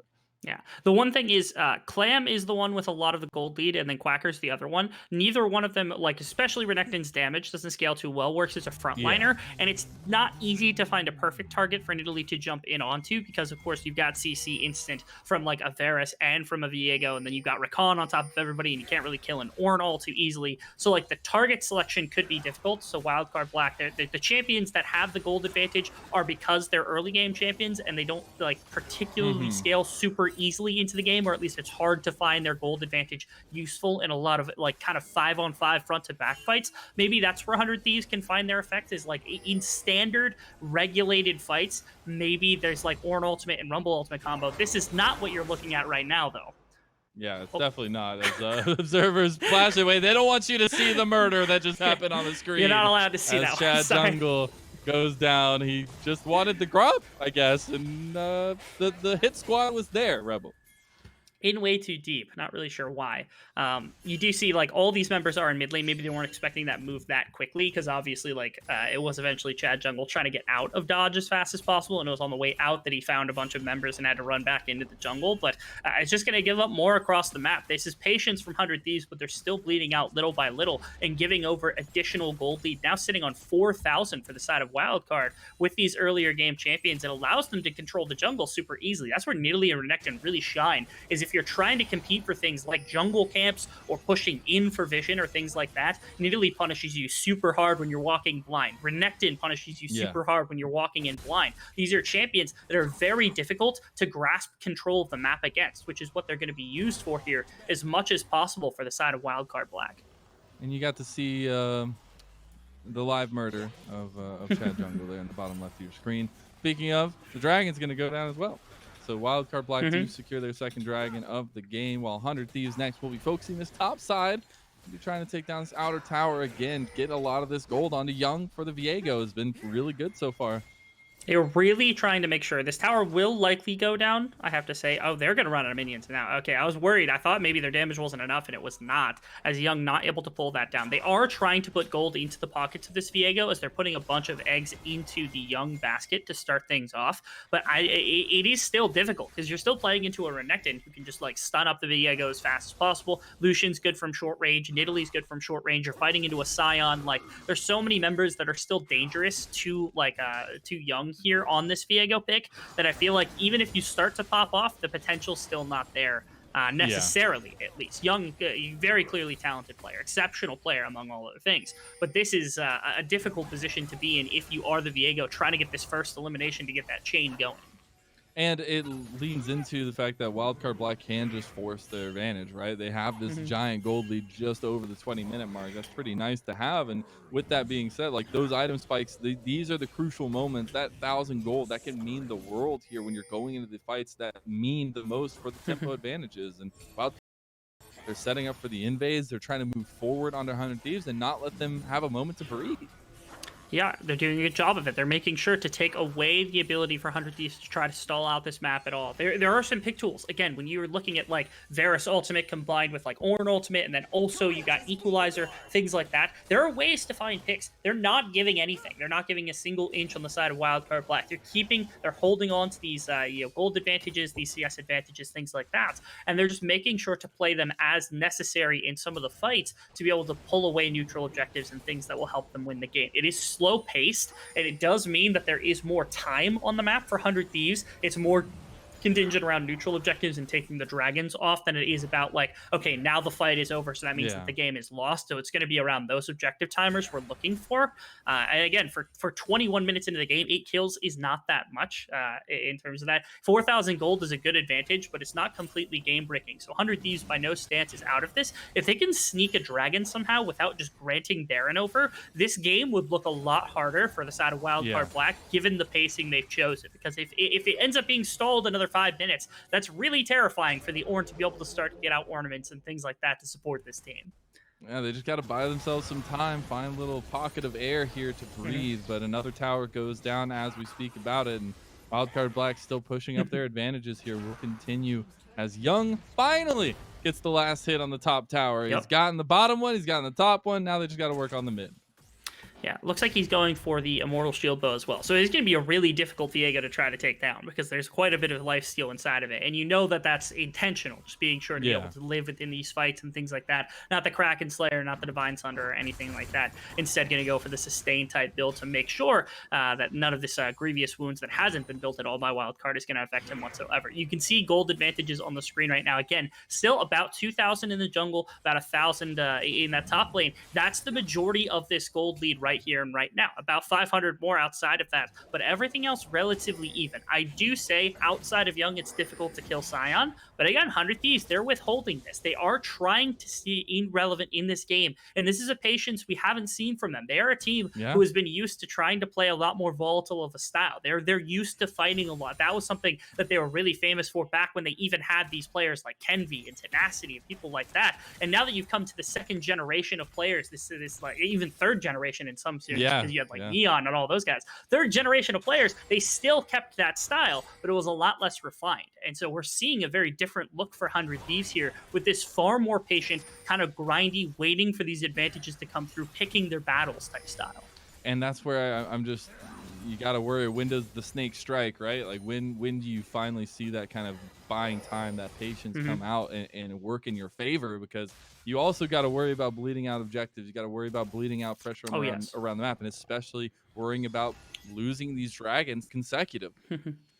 And now, I mean, 26 seconds from now, we're going to be sitting at the 24-minute mark. And after the next dragon, after that, you're going to be looking at what is a 28, 29-minute type soul point. That's going to be an infernal soul point that is not wanted to be given over by the side of 100 Thieves. Like, they can give up this dragon. It's going to be painful, but they can give it. But the next dragon is almost completely ungivable. Oh, they're looking for the fight now. Oh, they got the TP coming in from Young, but it will be right into the fight. Yeah, they got the flank here, but it's a little bit late. They go through, though. Quacker's there. The equalizer comes down. Dawning Shadow's huge, and Wildcard Black are just moving forward with the goal they've acquired, and 100 Thieves next can't do anything about it.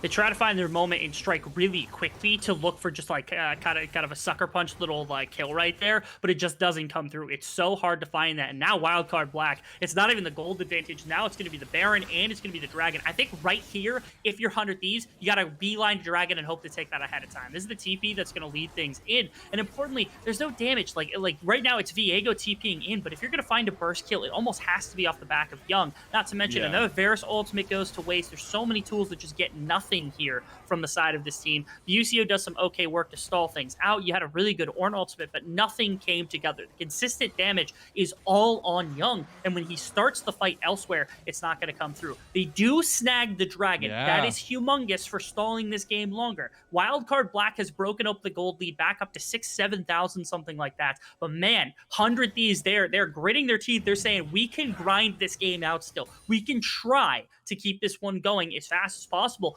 Wildcard Black haven't made that aggressive death blow type play that has really put 100 Thieves in the dirt quite yet. I want to see them have that kind of maliciousness behind them, behind their play, because that's what's necessary to break into the upper echelons of Academy and things like that.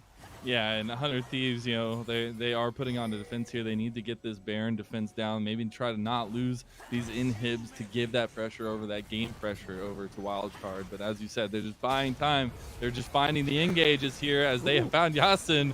He's still a Scion, though. They're committing a lot of resources as they lose their tier 2 in top lane. That they are. Trying to find that pickoff, it would have been really nice to start things off, but they're not going to be able to stop that. And both the wave in mid lane is not collapsed yet, so at least they have that. They can try to push off this top wave without giving too much. But now mid wave is coming in, and now there's some real problems because now top lane tower is getting engaged on by Robbie Bob. Quacker mid lane's going to go down. They might lose top and mid inhibitor here. If that pick goes through, they almost certainly take the wind out of the sails of the mid push, but they simply can't do anything. And now mid and top inhibitor both going to be taken off the board. It's going to make it even harder. Lucio is trying to look for the equalizer, but look at the backline. Robbie Bob and Quacker and the Dawning Shadow across the top, and that is a Wildcard Black taking it to the 100 Thieves. The guards have woken up, and we got a series on our hands, Rebel, as Wildcard Black take it from the 100 Thieves in a dominating 10K gold lead as game number 2 wraps up, and we're going to a third. I saw some okay looking punches from 100 Thieves, but man, Wildcard, they were able to take all that gold they had and they made it into a nice gold suit that you're punching into, and you're punching a metal suit. It's not gonna feel good on your hands for 100 Thieves. As right there, they equalize it. Their early game looks really nice. They're slow, they're methodical. Everything comes through for the side of Wildcard Black, and that's the game we're used to them playing, is this slow, methodical style, waiting for their fights to come through, kind of like bouncing off of them, absorbing plays and not giving everything over. And we see that now against a team that kind of beat them down very heavily in game number 1. And I was talking about the strength, the calmness coming out for 100 Thieves after that banger game number 1. But what about the strength coming out for Wildcard Black, getting smacked in that first game and just taking it right back to 100 Thieves? And we're going to get to see a little bit about how that all unfolded when we get to see through, but it'll come up in just a little bit longer.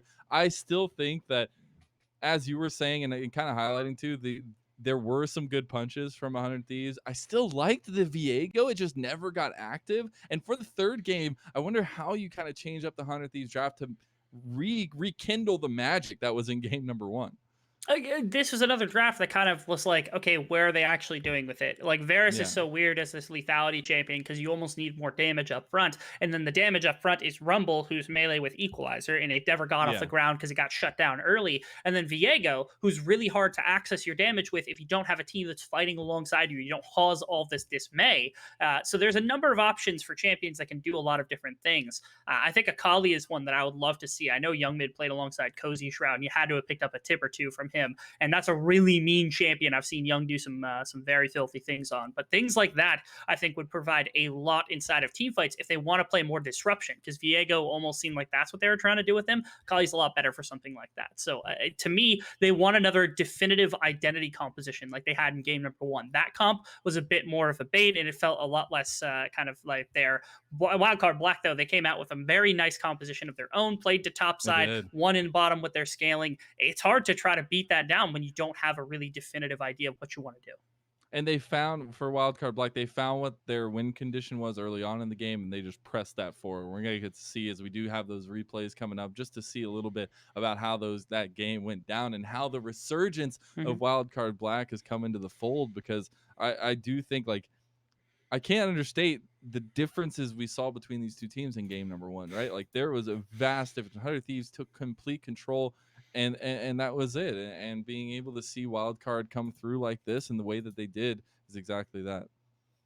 Yeah, I agree. You see now the clash of styles. Walking in, we knew this was going to be the case. Slow, methodical, controlled style, sometimes bad decision-making from the side of Wildcard Black. Aggressive, volatile, lacking identity, but very, very talented team coming out from the side of 100 Thieves. And you've seen that on display 2 games in a row now, and we've come down to a best of 1. This last game is all that matters. What tricks do you have? What tips do you have? What are you going to do to try to get a leg up on your competition in the most competitive group here in Risen? Okay, ready to see how third game goes, though, with these two compositions, because we got bangers to start us off for the season. I couldn't have it any other way with anybody else, Rebel. We're going to send it to that break, and we'll see you on the other side with the analyst desk.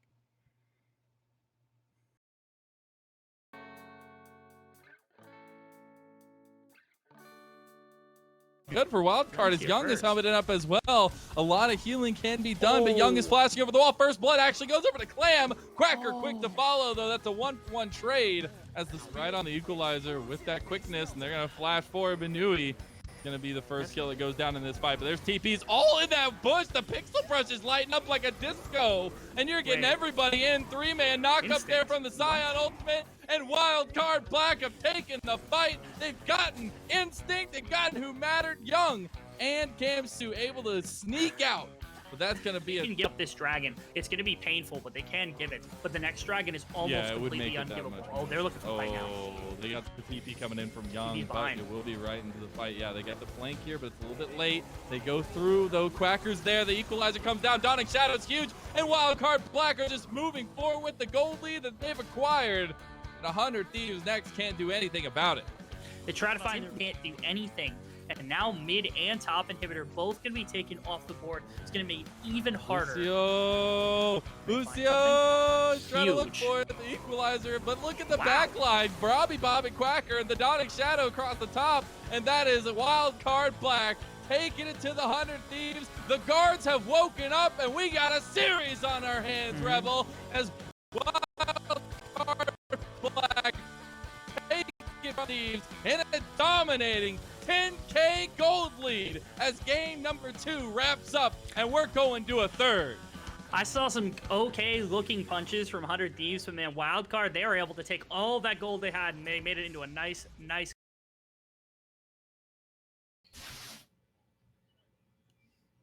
Welcome back to the desk, everybody, yet again. Yo, right when we come back to 100 Thieves have decided, okay, last 2 games went by a bit too fast. What if we made this a full-on series? So thank you guys for letting us do that. Wildcard Black decided to turn up as well, but not in the way we think. We saw a lot of changes, especially in that draft, Manny.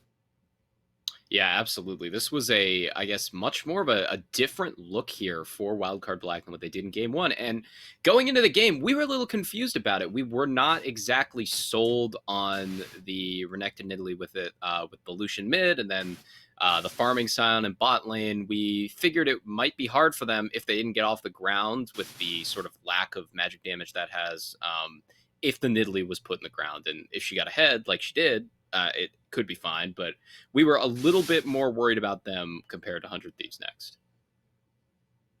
Yeah, and it felt like, as you were saying, game one, we were talking about how Clam's playing an early game champion. He just didn't really get to, do much on it. He had the lowest damage out of almost anybody in the game. But this game, we saw him really get in Chad's face. He had an invade, level 3, level 4, managed to, get some pressure down on the map. At that point, he was, straight out of that replay, he was pulling off another invade. He was there in these river skirmishes. He was there to help his laners. And while it wasn't the most explosive game, he was there to apply pressure where needed. And it was something that Wildcard was lacking in the first game that I think helped, kind of bridge the gap in this second game. And they, bring it to game 3.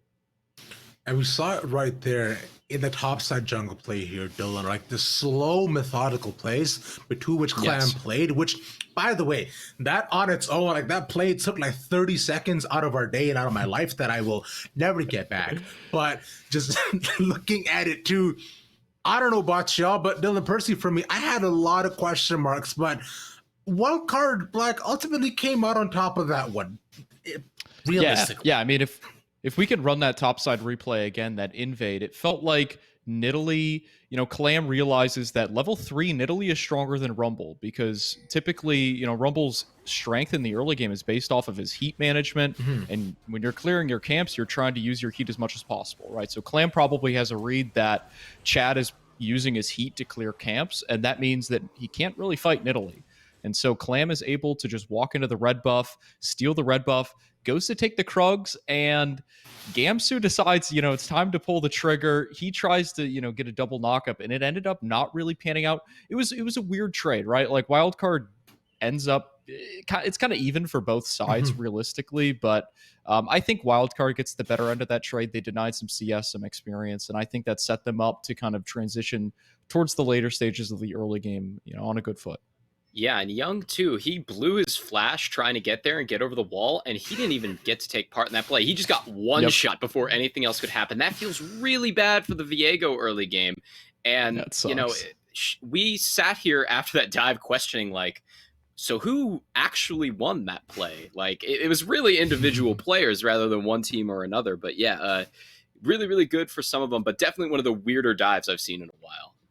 I think weird doesn't even begin to describe it. Like, really, it was as though I was watching like just a bad episode of CSI. Like, what's the case here? What's supposed to be happening? But moving on from that too, because I know I would like to talking a bit about that dragon fight with the classic double TP. And I haven't seen this since this happened to Piglet like 5 years ago, man.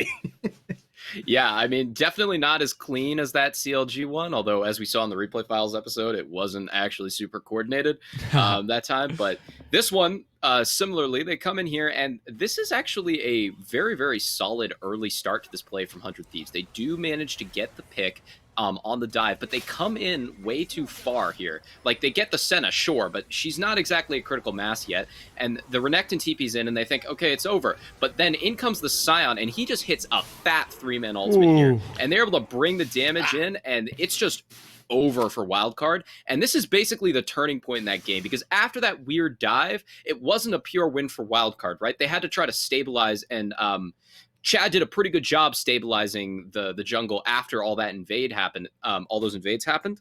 And it was really interesting to see Wildcard come back here in this play. And this was really, really what started their gold lead and their acceleration, basically.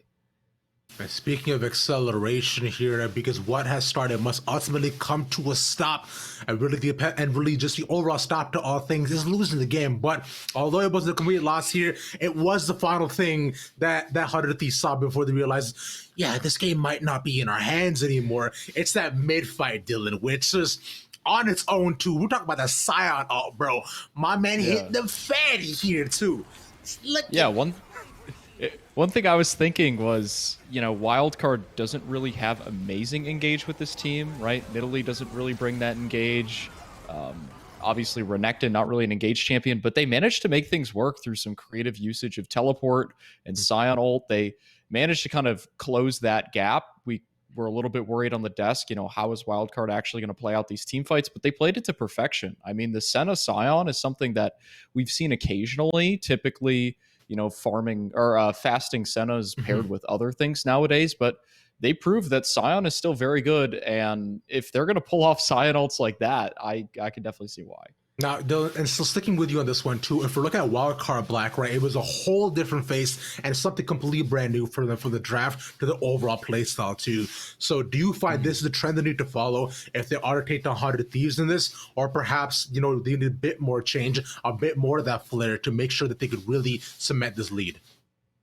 I think this game is a good representation of how they should probably take this series, because they had the aggressive top side where they're able to force plays, force skirmishes, get leads, but then they have this scaling bot side that they can fall back on, that they can rely on if they need to.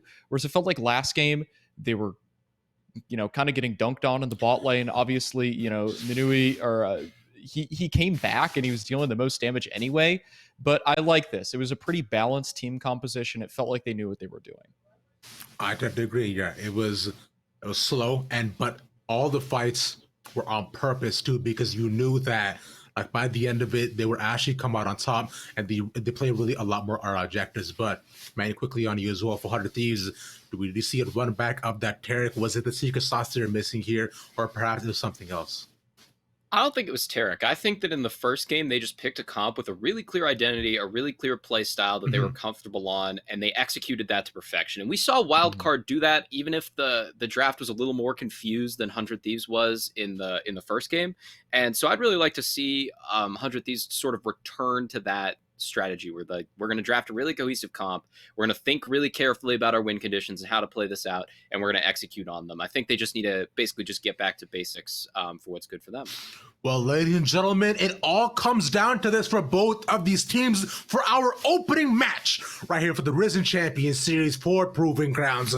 So we'll throw it out to our casters for our final time. Rebel Fox and Mazel, take us through what you do. Thank you so much, Ravish. Thank you guys on the desk. We are into it. We're in the thick of it. We're into game number 3. We just got to find some silver scrapes for game 3s now. Rebel and Mazel on the cast, and we're going to see which one of these teams takes their first step forward in the Risen Champions League. What a way to start Risen. Last week we had a similar thing happen. I believe for our first one went actually a full 3 games as well when we started things off when we were playing there. And we're getting another best of 3 starting here in the most ridiculously difficult group. We've got 2 teams who are both developing rosters, very young players in a couple of the different positions, and they're out here throwing slugs at one another, trying to be able to take this spot, trying to get the leg up on their competition. Remember, there's only 3 regular season games. Taking these are of the utmost importance for both of these squads, because you're competing with the champion of the previous tournament in Wildcard Red and the sister team Wildcard Black, and Maryville, who's another really high competitor, one of the top teams in Collegiate, and another really fearsome competitor that we've seen in some of the play-ins and things like that. So winning a game like this is so imperative for both these squads. And also, right, like coming off of performances that you're not so proud about in that last tier 2, the cup tournament. So like you don't want to start off your game as in the same position you did last time around, or like you start off your season rather. And so for both these teams, like I really wonder what we see going into this third draft, what adaptations we see in the draft. I know I like seeing 100 Thieves next take that early aggression, being able to we got a little side note here by production though. Foxes are better than slugs. But 100 Thieves, I want to see them in the driver's seat. I want to see them with pressure forward in the early game. That's where I feel like they strive to be and where they succeed the most. I agree. When they're able to be the ones that are pushing the pacing of the game entirely Mhm. or controlling tempo, that's where it seems like they're always doing the best. It's kind of difficult to manifest that consistently unless you've got these really good early game compositions. The way they did it in the previous one was very high aggressive jungle with the Xin Yeah. Zhao. I'm surprised that didn't pop up again because it wasn't really banned out. So like, I would love to see Xin Zhao come back for the side of 100 Thieves because it was so Yeah. clean in the first game. Even without the support of Lulu, that champion is still pretty good to start with. And having something like that controls the jungle matchup tends to be really good. Same thing happened in game two, where Clam had the Nidalee, controlled He the had the jungle matchup, control. seemed to run the map. Maybe we're onto something here.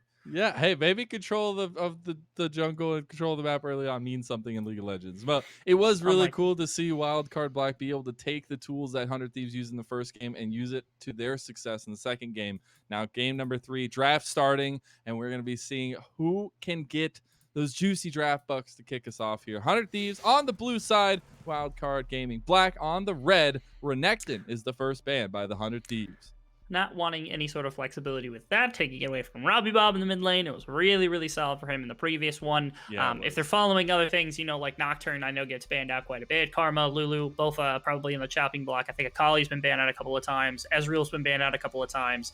A lot of the comfort champions coming through. Gwen also been banned out a couple of times. I'm curious if anything picks up onto the list of champions that need to be banned out. I think the set's pretty new, isn't it? So I would say it's new, but maybe they know what Wildcard Gaming Black are to be trying to go for at least, as Quacker has been popping off on the champion. But I do like the set ban. I still think we had a little talk about it beforehand, where I just think set's broken right now. Wildcard Gaming Black also know what's broken as they ban away the Lulu and the Karma. Yeah. So that's pretty solid inside of the meta, especially as a flex pick into a couple of different positions. Yeah. You can even take it support. I know that's something that like BUCO has done before. So, but we're not super concerned with that, as a number of enchanters now taken off the board as well. But again, you're thinking about the possibility of champions running through your head because like Xin Zhao is still available, Ezreal is still available, you have like Lee Sin is still available, you've got Viego, you've got Rumble, you've got all these champions that are typically banned out. Nocturne got through this time also, which is something that's been banned away in both games by both sides. So you got other champions that are possibilities to pop up here. Yeah, I think the first couple picks are giving us a little peek into the spice. As 100 Thieves, you get that Lee Sin. The Rumble is the response by Wildcard Gaming. And I really wonder what they pair this with in the first 2 picks here, what they typically go for. Because, last time around, we got to see the early priority into the late game, finding those avenues. And it will be that Nocturne coming in game 3. First time it's available, it gets picked up.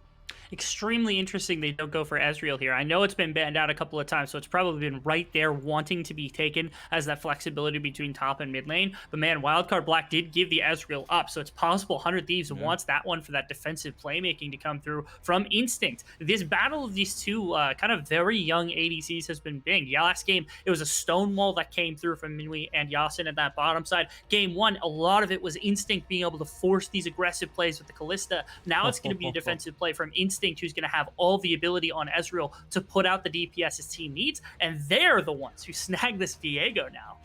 Yeah, very high damage snag composition. So already for 100 Thieves in this third game. They knew what worked last time around. They knew what they wanted to go for, and they will execute on it. Lucian is the final pick in the first phase for Wildcard Gaming Black, though.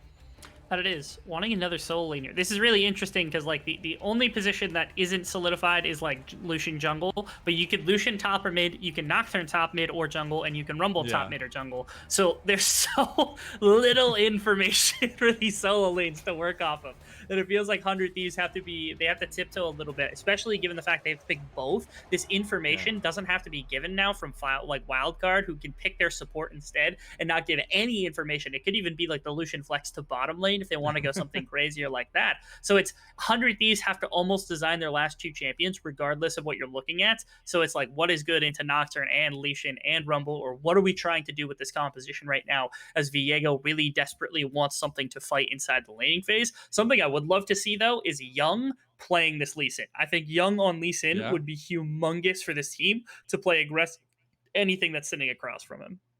And I personally really like the Wildcard Gaming Black strategy of banning away the Diana and the Xin Zhao I like that. for 100 Thieves, because they would have even more pressure to move forward, as well as being able to see the Xin Zhao taken away, not letting Chat Jungler have that pick yet again. So these second phase bans for 100 Thieves are going to be that Senna and the Ziggs.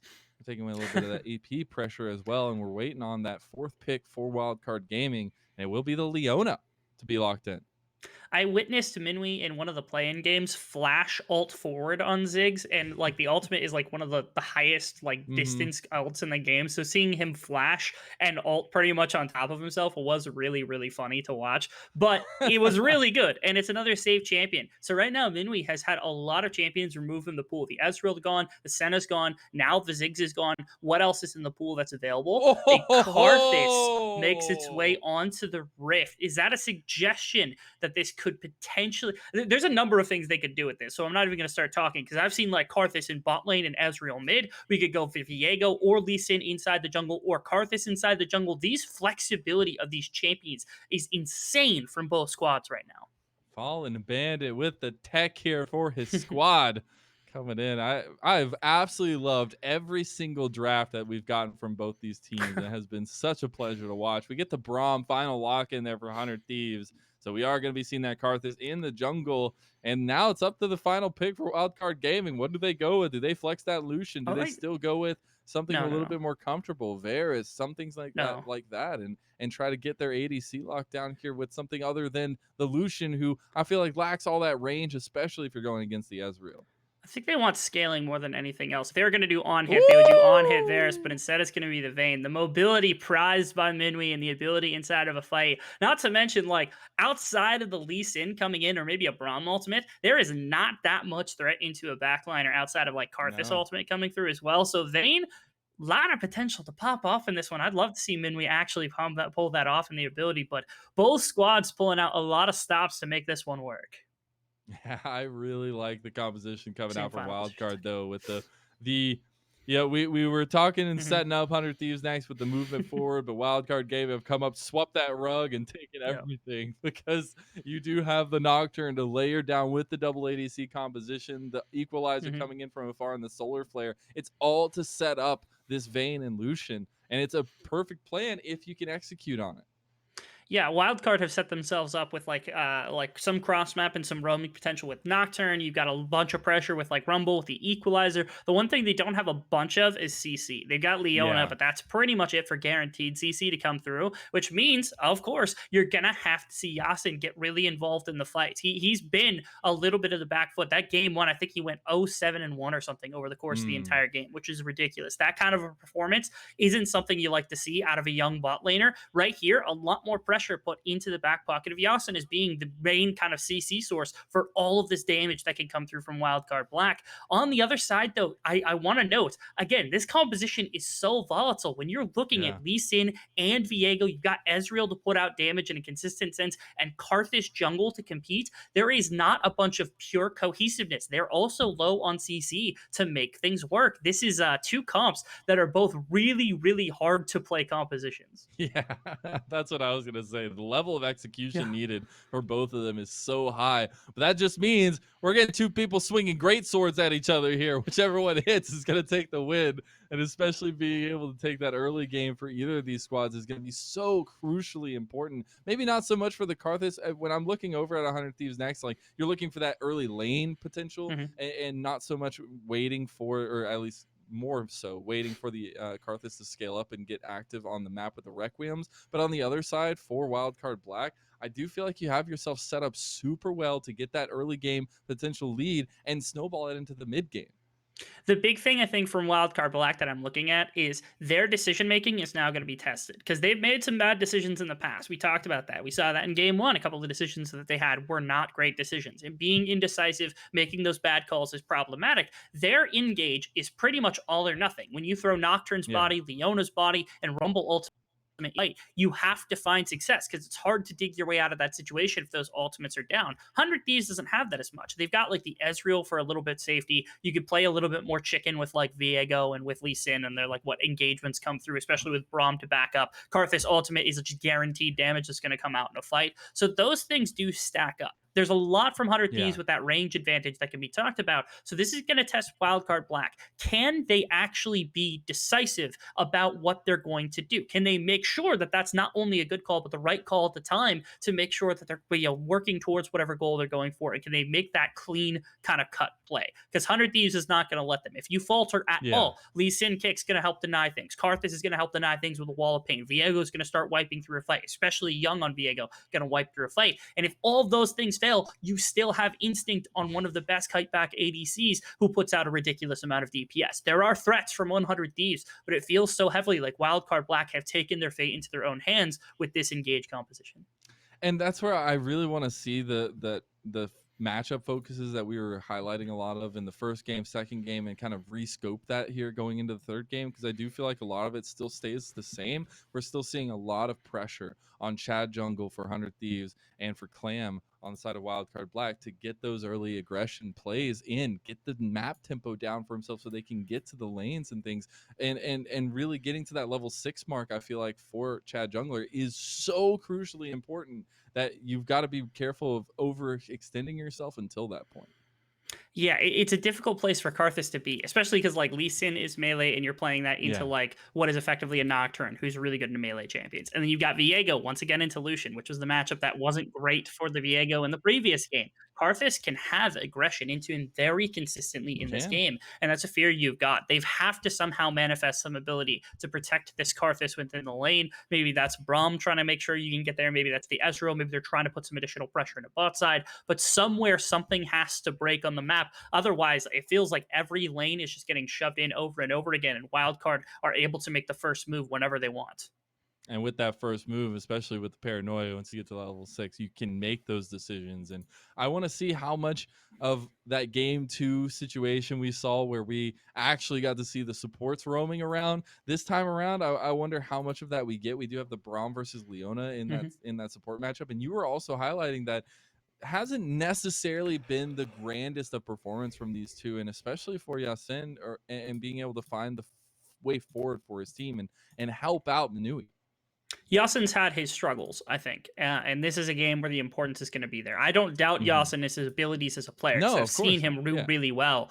But yeah, you're right. The struggle has been there. They're putting a lot onto this. And in fact, when you look at this game as a whole, if you take away all the the top side ultimates and the things that could mess up for both teams, if like the paranoia is down, the equalizer, you take away like the Lee Sin dragon kick, this final composition, this DPS is coming out of exclusively Ezreal and Vayne entirely. Both of these very young ADCs are ending up getting to clash head to head. This laning phase probably means quite a bit to both of them. And if these comes out as being another Instinct role, or if Minui is able to actually take a laning phase of their own up against their opposition, this is going to impact this game very, very heavily around these more standard team fights if that's what this game comes to. It will be down execution here as we have arrived at our third game, the final game of the evening here in this best of 3. 100 Thieves next, taking on Wildcard Black. Not enough conquerors. That's what I'm looking at right now on both sides. We actually have 2 press the attacks here from Minui and then also Robbie Bob, which is expected because that's kind of what you do on Vayne. But I'm not used to not seeing like 4 conquerors on every single person on the map entirely. True. Yeah. You don't get to get that bonus. Maybe we'll get the Infernal Soul again to give us what we want here. But we do see the early little trio in the tri-bush here making it so. 400 Thieves, just in case Wildcard Black will want to pull some. He doesn't have sweeper. Shenanigans. He's be able to get the award. 10 gold going into the pockets, and they're actually going to move forward with this, maybe realizing what's going on and getting the blue buff for Chad Jungle. Early level 1 with these 3 is actually quite a bit, because like Ezreal's got auto attacks and Qs. You've got Braum, who's one of the best level 1 champions in the game, and even Karthus, while the level 1 isn't particularly like threatening, those Qs do a lot of damage to single targets. It makes it very, very difficult to try to find some aggressive plays. So instead, they don't even have to miss minions. They get back right on time for the wave. They're down 1 minion right now, so probably level 2 will be the point. Maybe Yasin could try to capitalize on that, but otherwise this is just a steal. Rumble's beelining down to the bottom side of the map to try to catch Karthus as fast as possible. If Instinct and Busia were like knowledgeable of this, you'd have to think they want to push this out and start looking to move or posturing up towards the river. Oh my goodness, he's just going pure cross map. Clam's just going for the other jungle. I know, this is so interesting how we've leveled this out here. Clam gonna go for the Raptor camp. for that invade, and Chad just got the full clear on his blue side. Now Chad coming out of his jungle is going to run into Clam here, and Young is going to have to move forward onto Robbie Bob to make sure that this can go their way. 100 Thieves maybe trying to back out of this one. Chad jungle over the wall, but it's funny, we've got to switch positions on the map here with 100 Thieves and Wildcard Black really trying to keep their tempo on their side of the court. But they are. Yeah, Chad Jungle is still pinched out of his top side. There's still Krugs and there's still a red buff. The red buff will be swapped, so it might just end up being double blue for Karthus and double red for Rumble. We got the diagonal jungling going on. We do. It's very rare to see diagonal jungling, but it might just happen. The question now, though, is can Clam get back and take any of these camps? Because if Chad Jungle's clears fast enough, who has the level advantage right now, and Clam's not even going to be able to take Krugs, because again, the fear comes to if you are Clam right now and you get pinched off of your top side too, there's like a 2-camp advantage that would come through from Chad Jungle. The problem with that is like, okay, I think Clam has both mid and top priority, so you could take double crab in response to that. So like, I feel like we're in this weird, like, awkward space. I bet right now, if anything, our Desker, Mayamo, or I guess MLBD, he's right now probably licking his chops, being able to analyze what is happening with this weird diagonal jungling, and all that it's going to amount to is Chad Jungle getting jumped on by Nocturne. Eventually, he missed that Q. Okay. So they were kind of looking for it. Clam was, they found him out, but he's gonna get the back off. Clam just buying a little bit or wasting a little bit of time here, but they will go for that double scuttle. So it's not time wasted; it's time achieved for Wildcard Black. You can call it that. Clam is currently on 3 camps right now, just so you know. So this is his 4th camp, and he's been running around. He has been. He's been trying to find camp somewhere, and they were to get that. But like, I actually really respect that from Chad Jungle, because he's like, okay, I'm up multiple camps on you at this moment. I don't need to walk into river. I don't need to contest for Scuttle Crab. Quacker can come out. He can kill me in the river. I don't have mid prio for anything. I can't do that. I'm Karthus. I just want to hit level 6. And he gets through this early clear with some weird shenanigans, but it ends up working out pretty heavily for the Karthus in his favor. It's not going to amount to a massive lead, but it is going to get him out of this earlier phase a lot faster.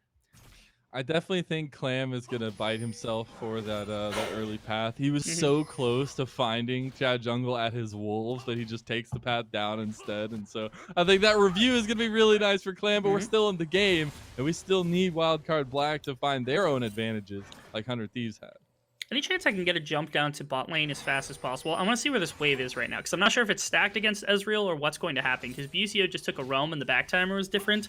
I wasn't sure if there was something stacked in favor for Ezreal right there or not, because that might make an effect towards Dragon, but it doesn't look like... Nah, yeah, it actually stacked the other way, so Instinct is actually looking... I thought it looked like there was like a wave and a half behind it. I'm like, how in the world did that happen, that they're going to get the freeze with a Brahmin and Ezreal? There's no way. I'm glad that that's not the case right here, because that would have been painful for the Vayne to have to deal with, because that just means they get to hold the whole river. But that means Instinct and Busio can actually move upriver right now to support Karthus, moving in to look for this dragon. There's also no camps here for Clam, so he's going to have to go to topside if he wants to find something. Could just be a dragon take.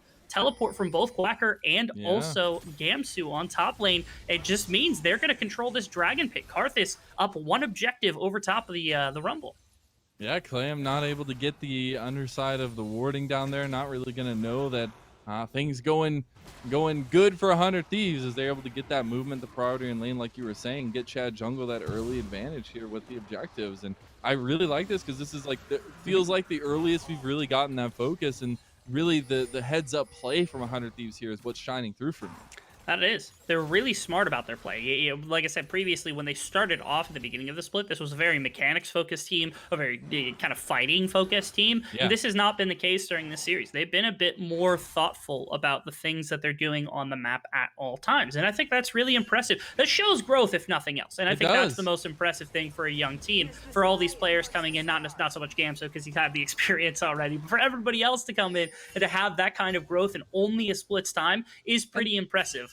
And I'd like to see that continue to develop. When you start to have these plays and you get to advance that with your own individual abilities, there's quite a bit that you get to run with. And I was gonna say, even with Gamsu's professional experience, it's still the growth as a team together, right? When you put 5 members together, it's always going to be different. You can't copy and paste. And I think that's what's also the growth that we were highlighting at the beginning of the show. But here on the bot lane, the growth is about to be on 100 Thieves' side, as they've taken a very favorable trade. They're gonna dodge out of the Mystic shot here, but the Paranoia gonna be used to buy some help. But the Heartbreaker is gonna break the hearts of the Wildcard fans, as they are able to get it. Young Mid gets his first kill of the game. I loved the mind game that tried to be played by Quacker, and you could see it started for a second. He's standing in top lane aside from Gamsu, pops the ultimate in top lane, and they still, for 1 second, were like, not to my Wait, beard. is he coming down here? Yeah, he's not. Yeah, they had 4 members. They were ready for the skirmish. Also, the young mid finding a roam in the face of Robbie Bob without losing too much in terms of wave. That's pretty impressive, too. That's a big difference from last game. Last game, you weren't able to find anything with this Viego, and now actually getting quite a bit. The fear is going to come. Oh, that's actually not going to apply to Gamsu, so well played by him, as there's no play on the map anywhere else. Clam was just kind of out and about farming on the map after a back coming back out to the map, and so a really well-timed play by 100 Thieves gets them aggression into this bottom lane and gets a kill for Young. And the communication for 100 Thieves has been on point for this third game. You've seen everybody, the pings coming down as well as just the map movements have been really nice. And Busio on the Braum just feels a little bit like it's his perfect timing for this Braum to come out for him. He feels really good in the team fights and being able to set up the fights for the rest of the team. And for me, it's also looking at Wildcard Black and how they want to approach the rest of this game. Like, you have to deal with a lot of scaling. You have to get this Lucian ahead if you can, because that mid game is where the power spike happens for Lucian, and you're waiting on late game for the Vayne. But I want to see Robbie Bob, this key component of Wildcard Black, get something in this. At minimum, you want to see not more control given over to Young Mid, who found that roam kind of out of nowhere without getting punished too heavily for it. Ooh, nice. Actually, the going not really going to accomplish too much right there from Robbie Bob. Doesn't get a wave, only pushes Young back a little ways. Clam looking for a bit of flex. This is Lucian, who's able to support right here. I like that Chad Jungle's playing a little bit, just cautious right now, trying to make sure. Is not available. Nope. But now Robbie Bob's in trouble. But yeah, Robbie Bob taking on a Viego is not what you want to be doing right now. The Requiem comes down as well. Robbie Bob in some trouble. Dodges out from the Heartbreaker and will survive for just a little bit longer as Gamsu comes in for the kill. Bot lane off the Requiem. We're going to get the kill over to Instinct, and now Chad is down. But Clam able to get the redemption there. And it is absolute chaos early game. We have had a heck of a crazy series, and it's going to continue on here. 4-2 in favor of 100 Thieves. That it is. Chad Jungle and Young started that play off, and they ended that play off, and it ends up being a couple of trades, or a couple of members traded in exchange. You see this start as pressure. This is that bot lane play, which I think is just as important, where Yasin, what exactly happened? I'm going to guess he tries to press E and look for something. Yeah, that's right. Okay, and then he gets stuck, and then he gets stunned, and there's nothing to happen. This all happening while top lane play is happening as well. Ooh, that Karthus ultimate's perfectly timed to support the bot lane play, too, because if Vinwy stays in, maybe they have more damage, but they cannot keep that fight going. So impressive move to be able to drop that, somehow affecting multiple points in the map at once. Impressive stuff from 100 Thieves, and they even trade evenly on the top side, which I think was the important bit, is that multiple members now have kills. Lee Sin was able to pick something up. Lucian still didn't get anything for the most part, and Karthus has gotten a little bit. Now they're competing yet again. Clam is overstaying way too long here. He's just going to get taken down. Why are you even there? Yasin as well. Gamsu and Chad Jungle making sure they know, Wildcard Black, this ain't your side of the jungle. You don't belong here. I feel as though that's the second time we've seen now Clam go for that exact invade onto the Gromp and get punished for it both times on his way back out. Or like, it's so much faster for the Lee Sin to get there. Yes, Quacker did get a wave under tower and lost a couple of minions here for Gamsu, but it just doesn't matter when you're pulling kills, especially when the kill goes on a Karthus, because Karthus loves having this AP and all this ability. Not to mention now, this is a team that probably shouldn't control too much, because their wave position shouldn't ever really be in a great place for the most part to walk for objectives. They're taking Rift Herald right now. They got first dragon in the game, and the response right now from Clam is to try to get into bottom river to go for that play. But as long as Busio is able to help set up Viego to move again with an equalized wave, maybe they can look for contest into dragon as well if they bring enough members here. You know, the TP from Gamsu is going to be up relatively quickly, but it doesn't look like they're fast enough on the draw for that to happen. Yeah, I was going to say Quacker also has TP and Paranoia available just in case. It will be the tie over of dragons 1-1. Now, everybody able to get that early objective focus, except for the Rift Herald going over to 100 Thieves. So it feels really good. Did you see that? Yeah. The dragon was sitting on 15 health, and Clam just hit his S key to stop. I thought Ezreal was going to snag that off the lackadaisicalness of, or lackadaisicality. I don't know what it is. Words. Words, whatever. I'm not the play-by-play. I'm the color caster. I know other things.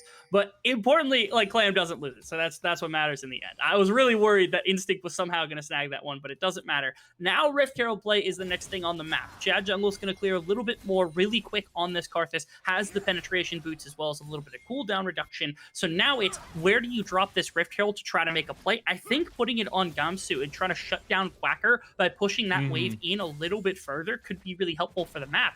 Notice Clam coming down, but Chad Jungle's already here. They're going for a TP play. They want the fight here. Manui's going forward here. The Paranoia as well. Double TPs coming in. There's going to be triple TPs. The Paranoia gets completed. The Requiem's coming down. Isn't going to be able to change the fight. They get the 1 kill. They get the 2. The resets are coming down. And Gamsu and company, 100 Thieves, get the ace.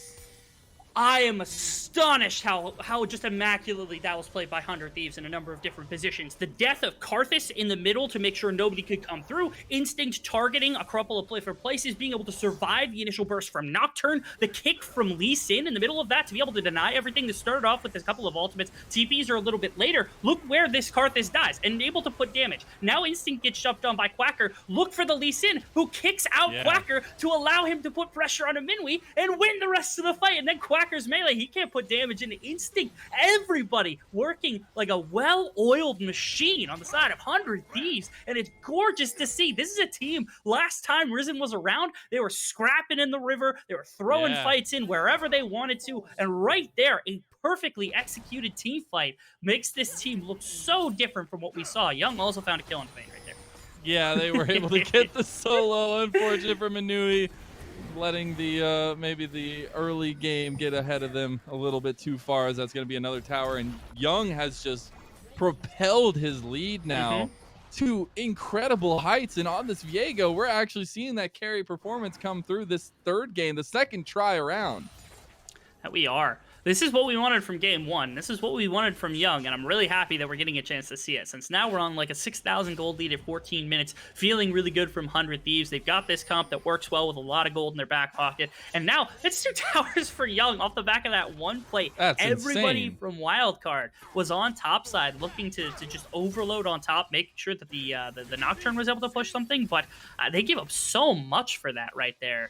As Instinct and Busey also putting some abuse down under Robbie Bob. There's a little bit of a wraparound from the rest of Wildcard Black, but they're not doing anything on the map. It's Vayne alone on bottom side. I feel like Vayne's going to get solo killed again.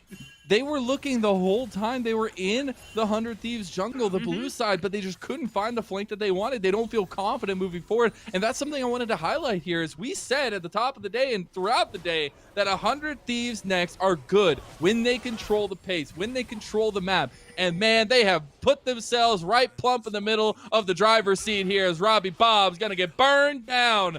Chad Jungle chatting it up on the Karthus. It's so painful to watch this, but 100 Thieves is playing a lot. Yeah, like we said, the decision-making is usually what is a little bit problematic. This is a replay of what we're getting to see on the bottom side. Oh my God, he's come dead. on. Okay, wait, was there an assist from Chad Jungle? Because that was like 100% Viego, right? It's like, I feel like that's just free gold for no reason. Hey, you know, things happen for a reason. I do believe he did get credit for it. So he might have got the W off, something like that, yeah. But for me, like, we've talked a lot about 100 Thieves next. We've talked about the strengths that they're really showing through. The Young carry right now on the Viego. But for the other side, you still have a double ADC composition, and you still have some decision-making that can be very strong for you. The decision to the fight in the top lane is not the one that you want to do, though. As Glacial Fisher goes wide, there's the equalizer just to come out, equalize the playing field a little bit. And 100 Thieves almost decide to dive the tower, but will not, and will just back away from it, as Wildcard Black are still being pressured at every facet of the game.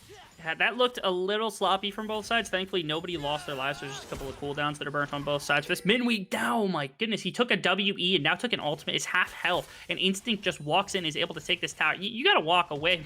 You can't contest this.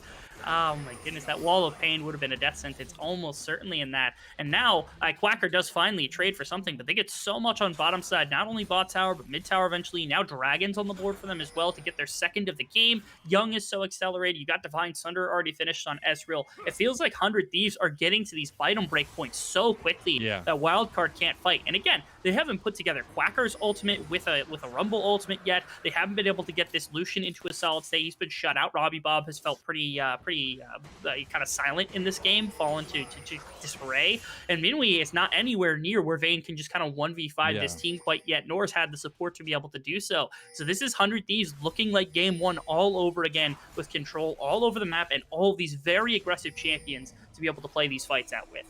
And you're just, next Dragon is Soul Point. You're giving up everything. You're giving up the Rift Herald here potentially to 100 Thieves as they move up to take yet another objective. And it's just not, you've got to find ways to get yourself into the late game to have some of that carry potential. And as you were kind of mentioning earlier, I want to see Quacker get involved with the team, use this paranoia, not as a defensive tool, but maybe trying to find those picks, trying to find some sort of advantage for yourself, because you've got to close this gold lead or it's just going to be a quick bleed out. He's been doing nothing but side laning for the most part. We had that one fight on bot side that kind of went a little poorly, but one auto attack here or there would have been a death on the instinct to maybe change the course of that fight. Clam trying again onto Young. You have to be careful, though. This is scary, yeah. Yeah. Oh, that stun was a Young little short. taking a lot of damage here, a lot of healing. The Heartbreaker misses, and Robbie Bob is here. The shutdown going over to Robbie Bob. Clam doesn't die to the Requiem either, and that's Wildcard Black finally finding a response. Young, hold down your W key, man. That's the second time that he has just barely shorted that ability and not gotten a kill because of it, or not been able to pressure because of it. Because if he gets the stun onto Clam, so much more damage comes down. Probably less damage comes out from Clam as well, being able to go down onto it. But either way, it's just one side lane pick. It's not too much. It's still 6,000 gold. They're punishing on the top side. Now Robbie Bob gets a little bit gold, gets the pusher for this tower here on the bottom side. So a little bit back into the pocket of Wildcard Black. I don't know if they can get this. And again, why are Yasin and Clam just hanging out down here right now? Are they just waiting to punish Viego on the way back out? Aren't they losing quite a bit elsewhere on the map? There's this completely ward vision line that's currently in top jungle that could lead to a 20-minute Baron if they're not careful. And pushing that out's not going to be easy because resets are already here from 100 Thieves, so they're going to deploy on the map much faster. I'm really terrified here. They could get this pick onto Young, but even that might not be worth all of what they've given away for pressure on the map. He's got to know. There's Young. There's the TP now coming in from Gamsu. He's got time as well. Not going to fall. Young still alive. And the rest of Wildcard have left Yasin. Unfortunate for him. He's going to go down to a killing spree to Gamsu himself. And now you don't have pressure on top side because that entire thing is warded. You're able to move into bottom side if you're 100 Thieves to look for more warding. You didn't make the play happen that you just wasted all of that time on with your jungler and your support, and you end up giving a kill over. Like, that's so much that Wildcard is losing for literally nothing in response. What are you getting? Like, Quacker's pushing top wave, you're going to crash a wave and a half in the top tower in exchange, and Viego's even going to be there to pick it up? Like, like I said, this decision making sometimes is so questionable from a team that has such good talent. You've seen what Wildcard can do when they're in like a very aggressive mode, when they're able to control the game, when they're playing at their own pace. But right now, they're making very strange calls just to try to equalize where 100 Thieves is at on the map at the moment. And the gold lead is just getting further and further away from them. You still have a Rift Herald available, 200 Thieves next as well, so they can pick and choose where they want to utilize that. Maybe even waiting for that dragon to get closer, provide that extra buffer as the pressure mounts for that dragon's soul point here for them. And I would like to see the movement from Wildcard Black kind of come through and make sure to get some defendable positions for themselves as we see the True Shot Barrage just go wide of the beautiful Leona back. But still, 100 Thieves really up here. Chad Jungle 4, 2, and 8 right now, has 9 stacks on his Dark Seal. Definitely needs to turn that into a book at some point. And you're getting the item spikes. You're starting to get work on those 3 items for 100 Thieves next. And Wildcard Black are just lagging behind because of the sheer gold difference. And again, even if nothing else comes to fruition for the side of 100 Thieves in terms of their engage, as long as Instinct does not die to the initial engage, Ezreal just gets to drop pot shot after pot shot. Qs, Ws, Es, everything goes into these team fights. And it's from so far away, it's difficult to access that because if Yasin doesn't get on top of him, if Quacker doesn't get on top of him, or if they're burnt without finding that success, it's so hard to play the fight from that point on because there's nothing to challenge Ezreal into the backline, especially when Braum's around. Not to mention, like, even if you spend everything, if you throw everything in the kitchen sink at this Ezreal and find that kill, there's still insanely powerful Lee Sin and Viego to back up everything that Ezreal's doing, and a Karthus to boot on top of all of that. So it's so hard to find the fight where you can bring down every threat on the side of 100 Thieves, because every single champion is a threat. So Wildcard, again, they're maybe waiting for Minwei to try to scale, so that maybe you can walk through a fight and try to find a one-on-one against Instinct at the very end or something. But right now, it really is a struggle here for the side of Wildcard. They're looking for peanuts right now on this map compared to what 100 Thieves is getting. And just opting into the strategy of we got one more dragon. We got one more chance. Yeah. To see if they can make a move in that 4th dragon fight, because they are opting into the top lane invade, the top jungle invade. They might get spotted out here. They're all backing. I was going to say, you got to choose to stay or leave. As the Solar Flare comes in, not going to actually get Gamsu, and they've been spotted out. They've been sniffed out. TP's coming in. Requiem's coming in. You got everybody joining the fight. But who's going to go down first? It's Busio, who does die. And Wildcard blasting over the wall. Young going over. And now the resets come through. There's the Zenith Blade. Young moving forward. Heartbreaker comes out, but can't find the damage onto Minwei. And there is Robbie Bob on the side. Just a lonely ADC dashing over the wall. No matter what, it is 100 Thieves moving into aggress Wildcard Black. Now they're in their side of the jungle. They're pushing their lanes, and 100 Thieves continue to assert dominance. This one, that fight right there looked a lot more akin to what we saw in spring. That right there was to traditional 100 Thieves Academy, or 100 Thieves Next from previous splits, where that looked really scrappy. It was a little off time because Busio went down to start. They did end up pulling a bit off the back end of it. It was a great attempt to try to pull some additional kills, and they did get a bit of vision pushed out of that top side jungle, and mid tower is basically on its last leg, so they did get a bit. But again, not the best play for a team that's up 8,000 gold to be making to just trade 1-for-1. It's not ideal. It doesn't mean too much, but again, this is not really that cohesive play. This is what we talk about when this team, they have their kind of uh-oh moments where it looks like something like that. I like that they've reduced to this number. It's not completely gone, because this was the life essence of the team previously. So hopefully, maybe one more split, they can get rid of all of it, and then it starts to become a really cohesive team of just very incredible players.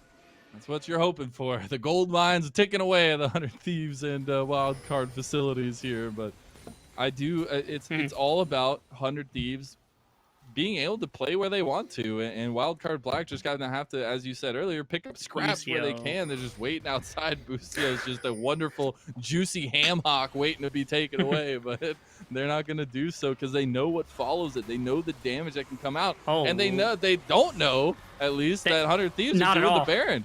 Literally no information at all. That was so strange by Busio, because he blast cones over the pit to make them think they started it. They dropped 2 wards. Those are gone. They didn't kill them. And now, I think only just now is there an inkling that Robbie Mom has, and there's no way to challenge this. Clam would have to drop Equalizer, but they're shutting him out with Busio and Instinct. He wants to no get way to get in the pit. for it. They're just gonna snag the Baron for free. No contest. Oh, that's so sad. Yeah, it's not where you want to be for Wildcard Black as the gold league continues to balloon. You can get side lanes all you want, but now you got to deal with a Baroned up team that's just circling that 9,000 gold differential for themselves. You got 2 minutes for a dragon, and this is a must-fight situation for Wildcard Black. It really, really is an absolute must-win right here, because if Wildcard Black can't stall this out, an Ocean Soul on top of the Viego, who's already on 2 sustain items, and a Guardian Angel, you've got the Divine Sunder even for Ezreal, which gets a lot of healing, Gore Drinker, there's almost no way to get through the pure sustain that comes out, especially since you have 0 grievous wounds at this point in the game. You don't have time or gold to go buying that now. There's no chance. This is the flank angle. Maybe they can find Instinct. They have the paranoia, the equalizer on top. This is the fight that they need. This is the moment. This is Wildcard Black's resurgence. But the TP from the response of 100 Thieves. Yasin getting low, Quacker getting low. Instinct's on a killing spree. And 100 Thieves are just going to get the resets. You thought you had something, but the 100 Thieves are taking everything. The heist is going to be completed. They're going to slam home the first series of the Risen Champions League summer split, and in what dominating fashion.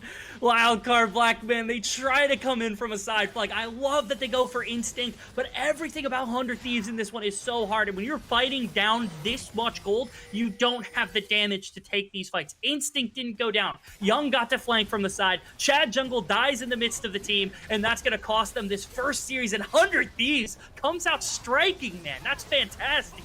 Making Papa Smithy proud as we get to see them show their stuff and strut their stuff on the stage here in Risen Champions League.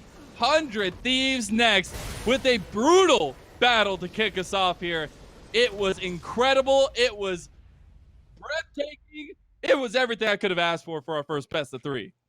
I love the fact that they got the Viego working during that process. Instinct Everything. looked insane. He looked exactly, it reminded me of when he was on Mirage and they were looking really good. This is the old school Instinct, the one that's carrying games and things like that. Gams, who's looking good, is like a weak side top laner who's able to take team fights. 100 Thieves is coming together, man. I remember we talked not only to Manu, but also to Cubby back when this team was really forged and they had that announcement video at the beginning of spring. This team was going to take time to come in, and they're starting to come into their own. You think about Wildcard Red and Maryville as titans that are going to be really difficult to try to take contests into, but 100 Thieves, man, if they keep playing like game 1 and game 3, it's going to be difficult to count this team out against anybody.